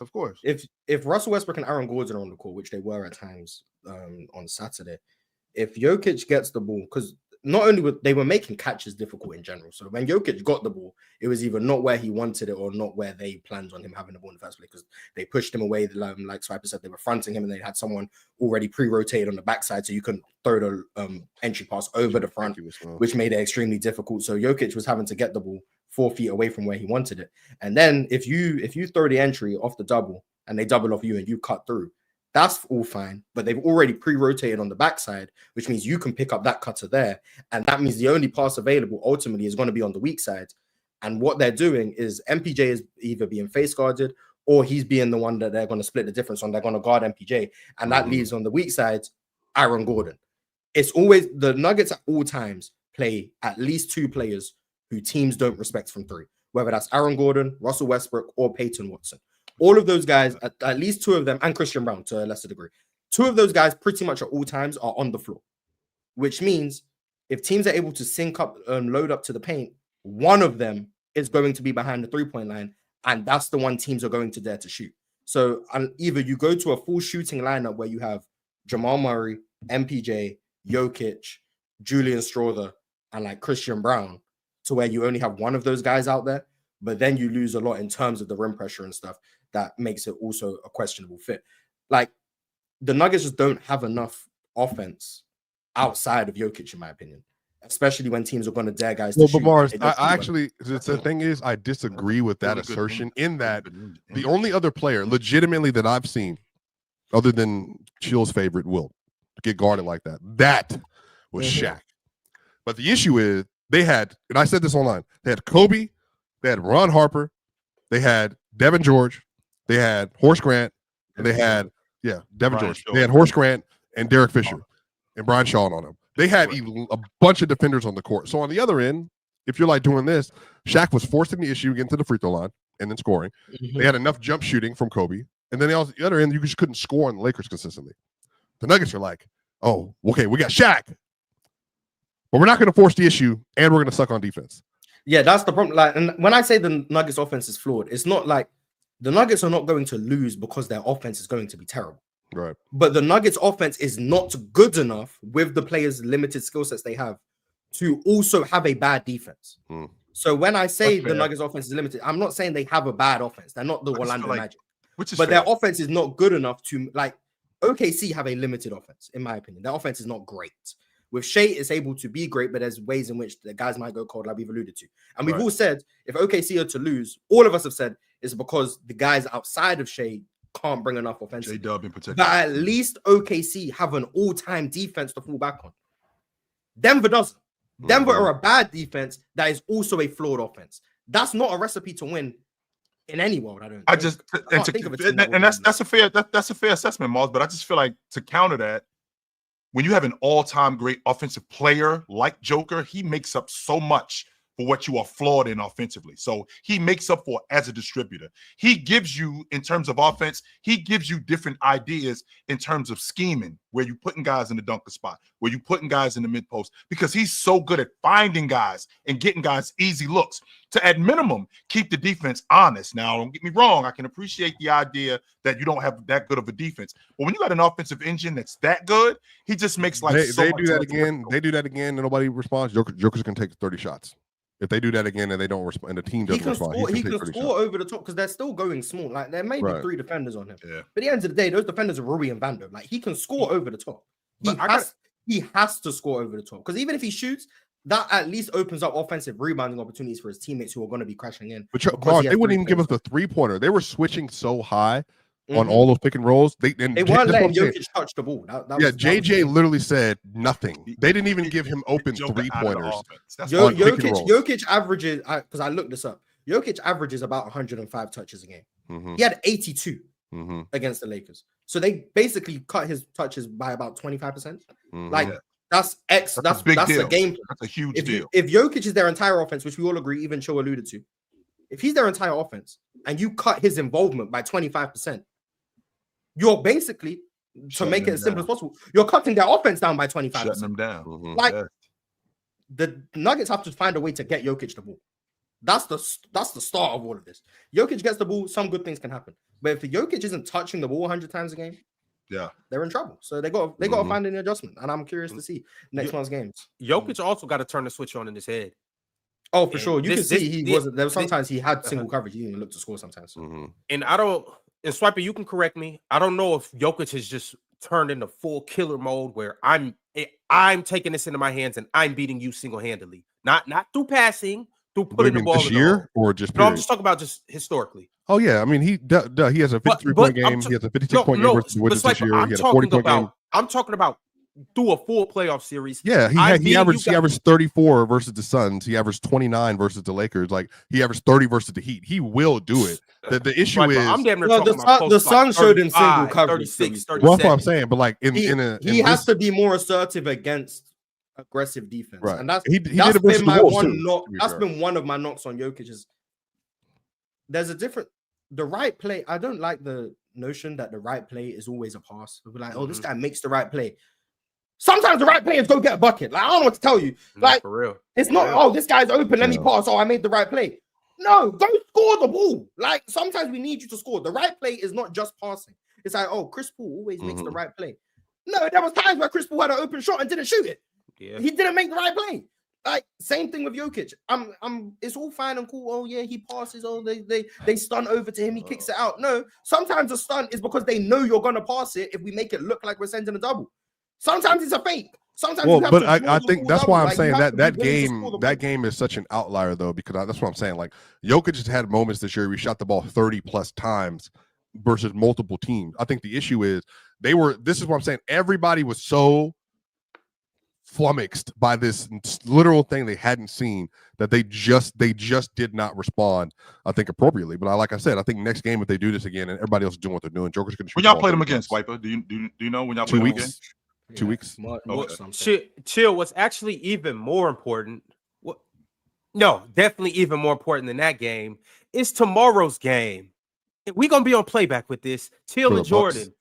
No, the Lakers play the Mavericks. Oh yeah. Anthony Davis not playing. No, I know Anthony Davis isn't playing, but Luka's gonna be playing. Yes, Luka's playing, and Max Christie.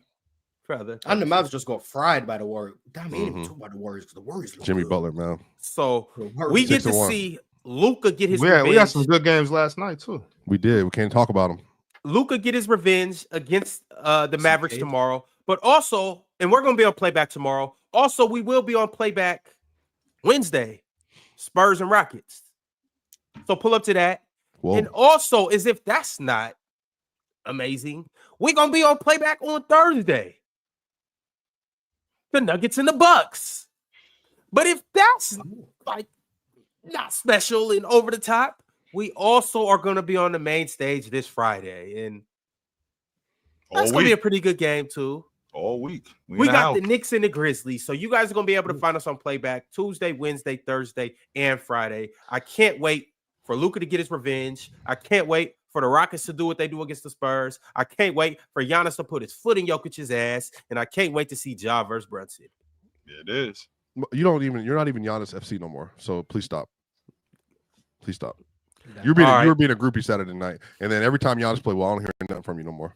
But I got He plays well every game. We went to just shout out. I guess. Shout out. Besides that game against the Wizards where he fouled out in 10 minutes. Shout out to my Bucks and Pacers for getting wins last night. Good job, guys. Pacers look good, by the way. A lot of teams look good right now. 10-5 in the last 15, I believe, for the Pacers. Pacers look good. All right, so I would love to talk about the whole NBA and everything else, but we got a lot of super chats, so let's go ahead and make that happen. Y'all know the drill. Like the video, subscribe, and keep doing what you do. All right, the first super chat is from Drink More Water. He said, with all the talk on OKC's defense, before we compare them all time, how does their performance this season and personal rank compare to the past 8 champs? Boston, Denver, Golden State in 2022, Milwaukee, Lakers, Toronto, and Golden State in 18. How do they rank amongst these teams? Just defensive personnel? Yeah. They have the best defensive personnel of all of those teams. If I were to rank them personnel-wise, no, I'm not doing all that. That's too many teams. Top 3. Top 3 personnel.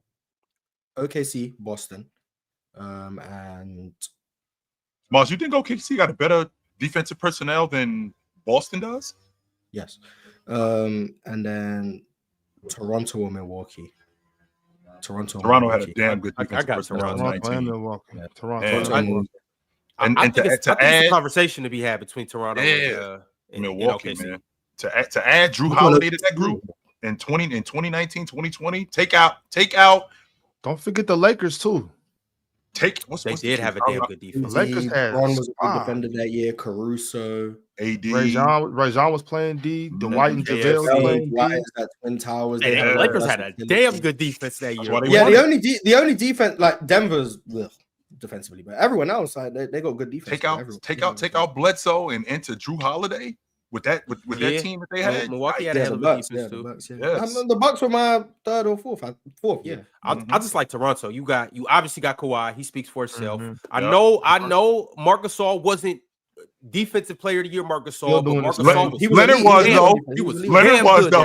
Leonard was though. And then Serge, Danny Green, Kyle Lowry, Siakam. Kyle Lowry, I don't want to skip over that. Kyle Lowry doing what he does as the point of attack defender. Yeah, that defense was insane. Yeah, that was that insane. Raptors team one of the more underrated champions like in recent history. Oh, I think most people agree they would have lost to the Warriors if everyone was healthy, but that is still an elite team. Like that Raptors team was amazing. So definitely was. But don't forget though, he just said it in the chat. I forgot who said it. I just seen it. Don't forget the Lakers had A.B. Bradley that year. Oh yeah, yeah, he just didn't. He go didn't to the play bubble. that. He ended up. He didn't go to the He bubble. didn't go to the Yeah, bubble. The Raptors had OG Anunoby, but he ain't playing the playoffs. That's a fact. That's He was a a rook fact. though, wasn't he? Or was he a rook or was it year 2? No, it was year 2. I think he was year 2. He rook was just yeah. hurt. Also, Chill, I heard you say on TikTok Live, you asked, what's the last all-time defense that didn't have a defensive player of the year? That's what I was thinking, Mars. I believe if you want to go like the last one is like the Warriors when Draymond was Not a wasn't great defensive defense. player. Now understand the difference with what he's saying, guys. He's not saying a great defense. We're talking about an all-time great defense. That's what we're talking about here. We're talking about because what the Oklahoma City Thunder are as of today, they're considered the best defense in NBA history. So I'm thinking to myself, the best defense in NBA history. When was the last time? So you got like the Warriors with Draymond, like whether that's 2022, whether that's 2017. Well, 2017 was defense player. So 2022 probably. Yep. Before that, that's 16. Was that 16 defense better? It wasn't an all-time defense. San Antonio, Tim Duncan. Tim Duncan was in. I was thinking 2005. That's what I was thinking. 2005 or 2007, one of them two. 04, that defense was better than both those years, and he still wasn't defense player. You got a bunch of whatever year you want from Tim Duncan. Were they better? Were they better than? I don't know if they were better than in 04 than that Pistons defense. Which I mean, you can have two all-time defenses in the same season, but statistically, in the regular season, the Spurs were better than the Pistons in 04. Like that's not my opinion. Statistically, they were. Their relative defensive rating is better than the Pistons. So. And they didn't have a defensive player of the year. Before that, the Miami Heat in '97. I don't think Alonzo Mourning was defensive player of the year that year. He wasn't. It was Mutombo. So them. There's a few, but the Thunder's don't add to that group. Bulls were a great defense that year. The Bulls went all time. I was thinking the Bulls in '96. That was the team that I was thinking about. The Knicks with Ewing. Great defense. The Knicks with Ewing. And there's a few. There's a few. All right. But yeah. DSG Piccolo said, Tumani FC. We up, nigga. Plus 45. Beat the hell out of the Hornets. Stomped them by I think they beat them by like they were up by 50 at one point. They beat them by like 42, I think. Something yeah, like that. They were up by 50 at one point. Give me a break. Tumani was attached to LaMelo like his shadow. PDX had the magnets on in the building. Big win, so no hate on the bums. That's crazy. that need to go today. Also, Swiper, what happened? Yeah, we had a long explanation. We did. We talked about it. It's nice to see Tumani Kamara getting his love, man. I've been pushed. I've been fighting a good fight on him. And now everyone be like, "Oh my God, Tumani Kamara!" It's like he wasn't watching last year, but shout out Kumani Tamara. Okay. You hooping.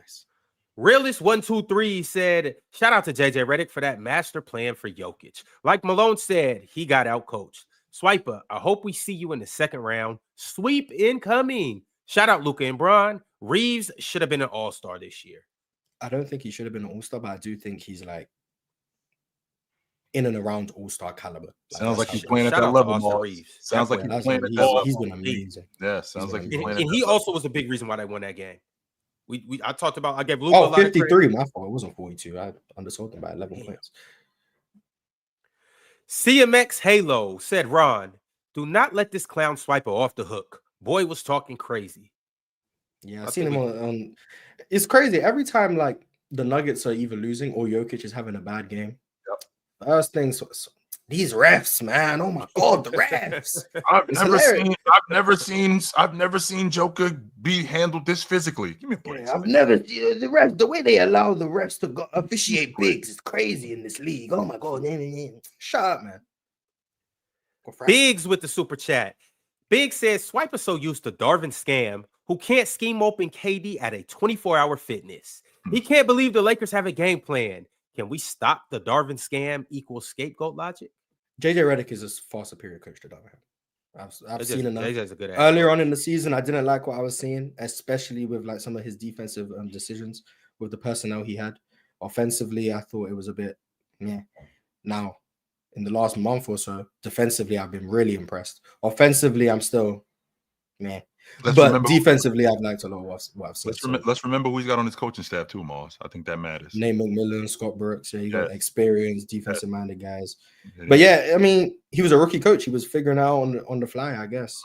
But he's looked a lot better. And Jackson Hayes has been, I think, Jackson Hayes has been good. So I want to give Jackson Hayes some credit. Malim said, not gonna lie, all you have to do is use AG Aaron Gordon as the initiator, a double drag action with Luka and Austin, and put Jokic off the ball as a decoy force forces switches and let AG turn the corner on Austin every single time. Not using Joke as a decoy. No, because if you run double drag with Aaron Gordon as the ball handler, we just have the big play well off behind the play. So if Aaron Gordon turns the corner, we have Jackson Hayes play in the paint off the double drag. So let's say Aaron Gordon's being guarded by let's say Rui. Let's say he's being guarded by Rui, and you have MPJ and Jamal Murray as the screeners.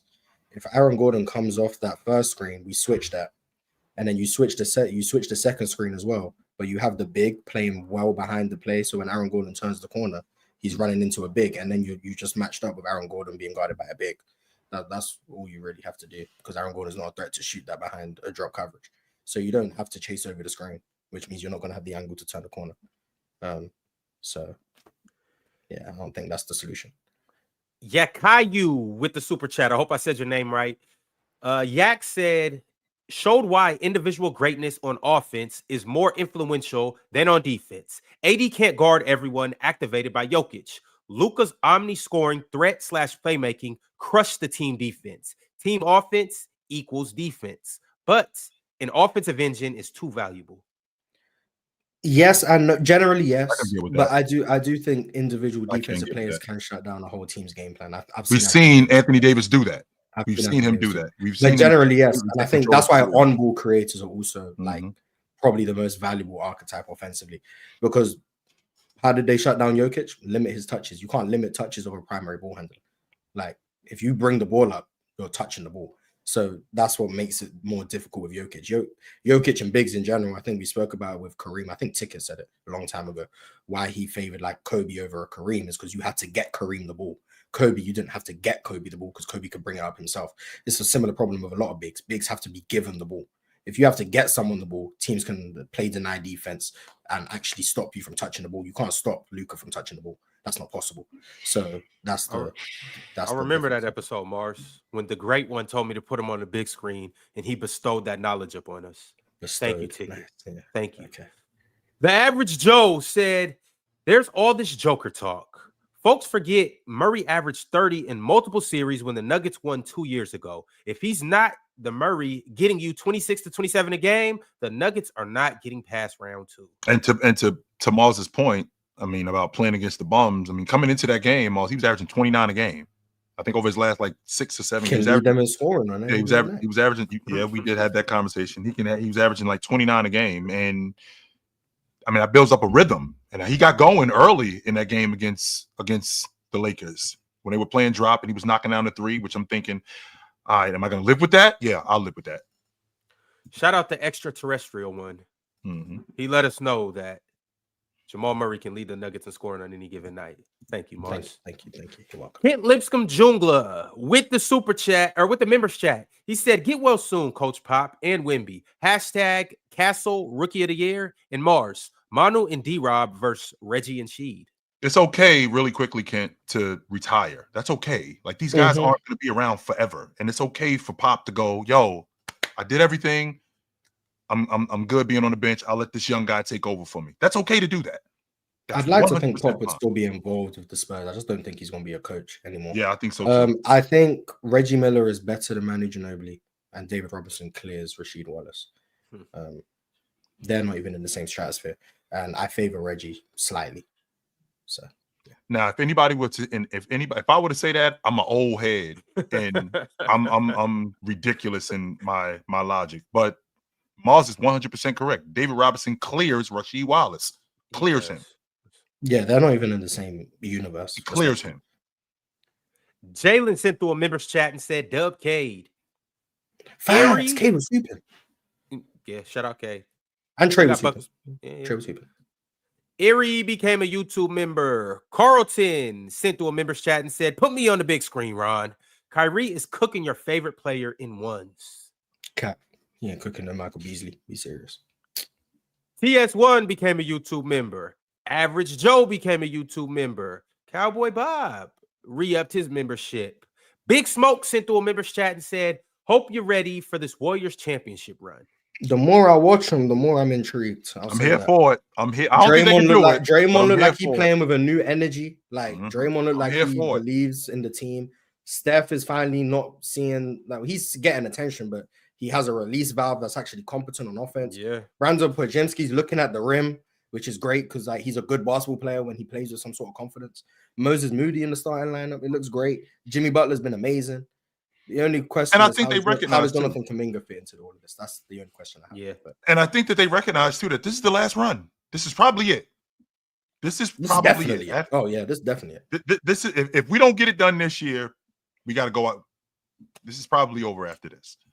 At the Buzzer Sports, my man John D sent through a members chat. He said, "Stop capping like this is the same team, Swiper." Tell him, John. Rod said, "Luka or Giddey and Luka, the two best white players in the NBA." Chill out. Giddey and Luka, two best white players. Well, Luka's obviously. Oh, Jokic is white. I was about to say hello. Yeah, Jokic is white. Yeah, I was kind of thinking. I was there like Dante DiVincenzo. Oh, yeah. Okay. KZD said Giannis would have cooked the Lakers. I mean, that type of defense I don't think would work against the Bucks for many different reasons. And then Yakayu became a YouTube member. Shout out to Yak. Appreciate you for joining up. Cool Joe sent through a super chat and said, "SGA all team defense." Mars, I know you don't want to hear this, but I think J Dub's making an all-league defensive team. I'm not going to argue that part. I 100% think he is, but I would not be surprised if SGA was second team all defense this year. That would not surprise me. Enough guys have missed games to where I think it's possible. Like Alex Caruso has been a better defender than Shea, but he's missed too many games. Saar Thompson's been a better defender than Shea, but he's missed too many games. Chet missed too many games. Wemby missed too many games. So he's gonna make it by default, basically. Yeah, like if he makes it, it will be because everyone else has missed too many games. Like he's a really good defender. But yeah, I was about to say I don't want to dismiss that he's been really good on defense. This has been a year where the best defenders just seem to be missing games. So and since we're on that subject, Ron, and I'm saying it, I think Evan Mobley's the defensive player of the year, and I'm going to take it a step further than that, Ron. I think he's going to make the All-Pro team this year. I mean, he got a shot. You got the best team in the league. You anchor in the defense. You're the best defender on the defense. Yep. And he's just best player on the team. Yeah. I suppose. But TS1 said, "Can we talk about the weekend games instead of this nothing conversation? This is going to be limitless hypotheticals." Shaking my head. I had fun talking about I did too. I we lost wrongfully, but other than that, yeah. TS1, you ended up sticking around, so I hope you enjoyed it. And Duke and Michigan State in round 2. Come on, man. Mo sent through a super chat and said, "Harden is definitely a good 1v1 player. Dub Pistons." Yeah, I guess I'm just higher than most on James Harden in a one-on-one. Jose Primo, my man Jose. Sent through the members chat. He said, "Can I get a custom casual hoodie?" Yo, Jose, you got my number. Hit me on the side. We could work something out. The Trib One said, "By the way, the Lakers have the personnel to play defense like that versus the Nuggets. We have multiple 6'5" to 6'9" people that aren't skinny, and all can do that. Or not all can do that. Yeah, when LeBron's engaged on defense, he's still a good defender. It's just how consistent has that engagement been, but he's been engaged recently. Rui is a big physical body. Vando, really tenacious. Dorian Finney-Smith, similar. And if you a team like the Nuggets where they play through their big, you don't really have to worry about Luka as much. So and you got enough guys to protect Luka on the perimeter. Yeah, like it's an interesting matchup. Yep. Joey Alphonse said at the rim, Peyton Pritchard is 76.2%. 2012 and 13 LeBron is 75.6 at the rim.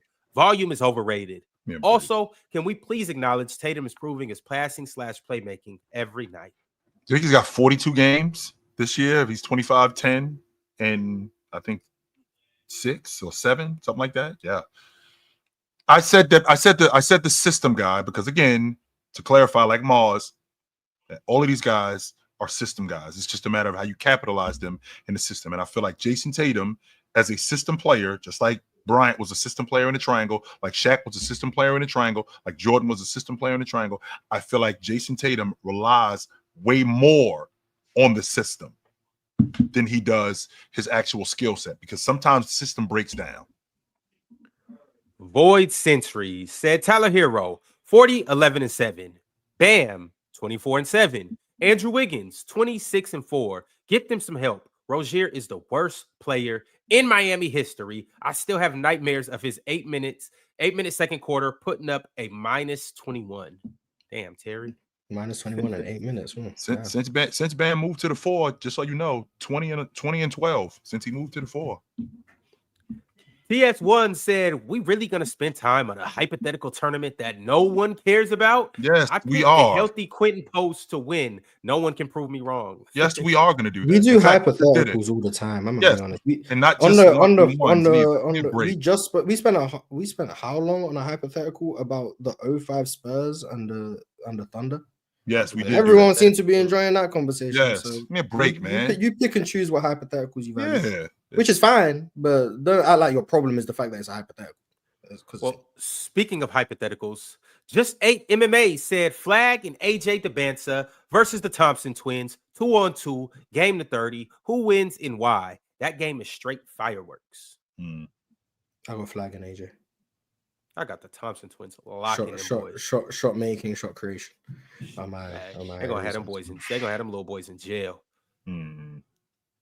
LaFlame said the Celtics last five games, they win by 27, win by 18, win by 13, win by 20, and a win by 13. 9-1 in our last 10. Best team in the world. Tatum playing at a top 5 level. They rounding into form at the right time. The Trib One said get MPJ and Jamal to be more assertive so the pressure can be off of Jokic. It was wild seeing how whack their offense was if Jokic is doubled off ball. Well, the issue is MPJ can't do anything with the ball in his hands, which is why it was laughable when Swiper said he's a better scorer than DeMar DeRozan. Who would have thought, hey, we face guard the guy, he can't score. But whatever. But yeah, I'm interested to see the matchup. Julius Irvin said, can the Pistons upset a team in round 1? Personally, I think we can beat anyone not named Bucks, Celtics, and Cavs. Oh, and Kate was special last night. Right now, they play the Knicks. Can they? They could. I wouldn't bet on them, but they could. I also think they could beat the Pacers. Wouldn't bet on them, but they could. Like, I think the Cavs and the Celtics, obviously not. But if they can play the Knicks or the Pacers, I think they could beat them in the series. And Cade is looking really, really good. Yeah. So shout out to Cade. Torching Dyson Daniels last night. Woo. I mean, he posted him up. He was getting downhill. I mean, he was hitting that 3 too. You know how much you can do when he's shooting like 30 for threes. He gave him a couple middies too. Shout out Cade. The Trib One, Jokic was being double teamed off ball. Yeah. Russ and AG, go ahead and create for the Nuggets. They need to treat Jokic like a secondary option next time. No. Average Joe said Swiper thinks the Wolves win with Rudy. They don't score 123 if Rudy is playing. Yeah, Naz Reid was huge for them. Like playing Naz Reid at the 5. Nice. I don't think you get that same luxury with Rudy's there. And Jaden McDaniels is doing a lot more in terms of like getting to the mid-range, getting to spots on the floor that he's more comfortable. He's just being aggressive now, looking at the rim. He's not just a catch and shoot guy, which is cool. But OKC just started making threes at a terrible time for Minnesota. They made like the last 6 threes in the I think they went on like a 12 or 13-0 run, and up on them. Minnesota doesn't have the offense to contend with that, especially late in the game. They don't. Yeah, it was unfortunate for them. Rich Green said if Larry Bird's overall defense is an 8 out of 10, what would KD's be? 12. 11 Winter said Braun beating KD in 1-on-1 is diabolical. I mean, I disagree. Yeah, I disagree with Braun beating KD. Diabolical seems to be extreme. Yeah, I don't know about that. Dustin Hill said, Ox, How many of the next 10 games were the Lakers finna lose? Question mark. Fourth seed to play-in team? Question mark. The apology needs to be as loud as the disrespect. Hashtag Lake Show. I think he said the only game that he knew they were going to win was the Pelicans. Every other Well, they game got one of them, know. so I guess 2-8. Every other game he didn't know. Just 8 MMA said D'Lo is my favorite player. D'Lo is my favorite player because the Brooklyn days. But one-on-one, Isaiah Briscoe will leave him in single digits, 30-8. Who you got? D'Lo versus Briscoe? I don't agree with 30-8, but D'Lo busting Briscoe at y'all sleep on D'Lo as a one-on-one player. Yeah, I don't know. He's nice as hell as a one-on-one. Isaiah Briscoe, because like he's so like quick and agile, so like he's getting to the rim, but like D'Lo shoot the ball so well. Yeah. I don't know. I disagree with single too. digits. That's why I disagree. I disagree with single digits. I'll just say that. I disagree with single. And he's 6'5". Like Isaiah Briscoe, like 6'2". Like he bigger than him. Like Briscoe may be stronger than him, but D'Lo got NBA strength too. Like he's not gonna be able to just bully D'Lo. Yeah, single digits. I disagree. Classic said Luka played great off-ball defense on Saturday. Just like on offense, he needs to be in positions to read the whole court so he can make plays. Yes, and he did that. All right, we got a few more, y'all. Teddy Hart said Dort for Defensive Player of the Year. Perimeter defense, in my opinion, is significantly harder than post defense. I mean, and DPOY isn't awarded on difficulty; it's awarded on impact. So even if it was more difficult, which is a conversation in itself, it doesn't matter that it's more difficult. The more difficult thing isn't necessarily the more valuable thing. So, yeah.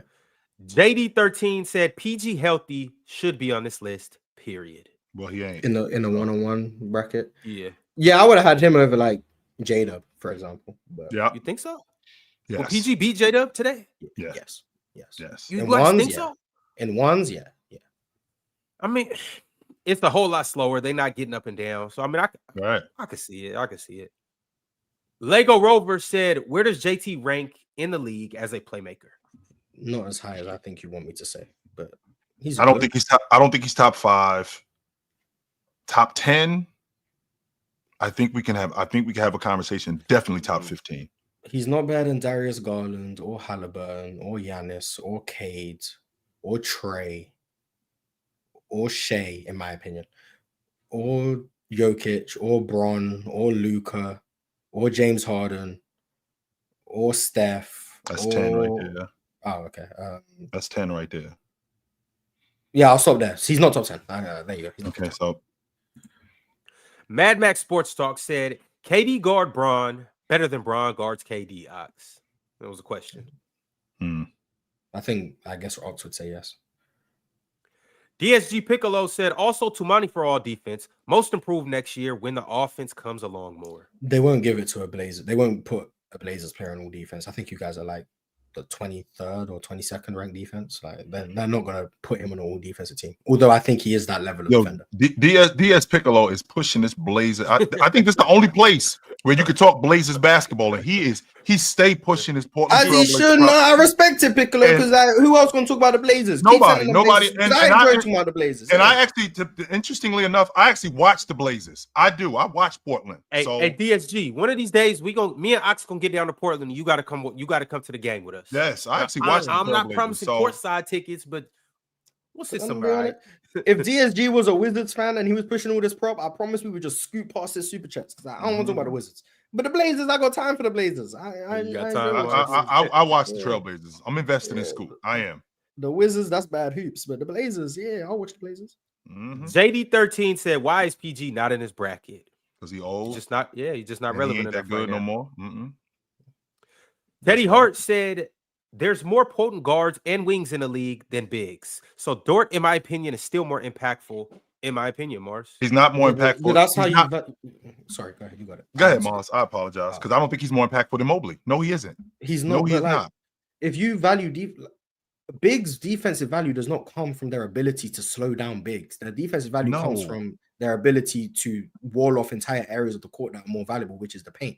Lou Dort's defense is so valuable as a point of attack guy Because at the end of the day, if he does get beat, there's a Chet Holmgren and Isaiah Hartenstein behind him. To clean That's his what makes mess them up. so valuable. It's not, no one's like, oh my God, Chet was going to win Defensive Player of the Year because he locks up Jokic one-on-one in the post. No, Like, that's not why. That's not the value of bigs.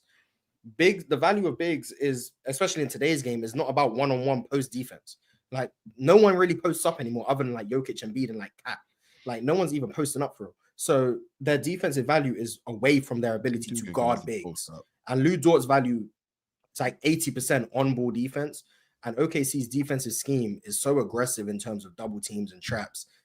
And they have like so much, like they switch as often as they do as well. So Lou Dort's value defensively is just not comparable to like an Evan Mobley or a Jaren Jackson or a Chet when he's available or a Wemby when he was healthy. Like, I just don't think it's comparable. It's not just because of their on-ball capabilities. Although I think Lou Dort might be one of the 3 best on-ball defenders in the NBA. So just off of his limited ability to switch, like he can't guard as many positions as Mobley can, and away from the basket, which is where Lou Dort is the most effective. But then you get into the paint where, you know, we need stops and we need rim protection and we need rebounding and we need you to ward off other guys. Mobley is doing that way more than what Dort is. He's a way more versatile defender than Dort. He impacts the defense way more than Lou Dort does in every aspect. I won't argue the on-ball defense, but in other areas, he's just better. I said that Evan Mobley was the defensive player of the year before the season started when Wemby is healthy. I still stand on that. And I think he's going to win the defensive player of the year. I think he's going to win it too. Naptown said, my Pacers are coming. 3-game winning streak. They are. They look good. I don't think they're going to catch the Knicks for the 3 seed, but I think they're comfortable in the 4 spot. And it looks like they're probably going to play the Bucks in round 1. But they all I know, Mars, I don't know much, but I do know this. Whenever Kobe Bryant saw the Spurs, he had blood in his eyes. I don't know what it was. Whenever Shaq saw any big guy like Alonzo Mourning, he had blood in his eyes. Whenever Giannis sees Indiana, it is on sight.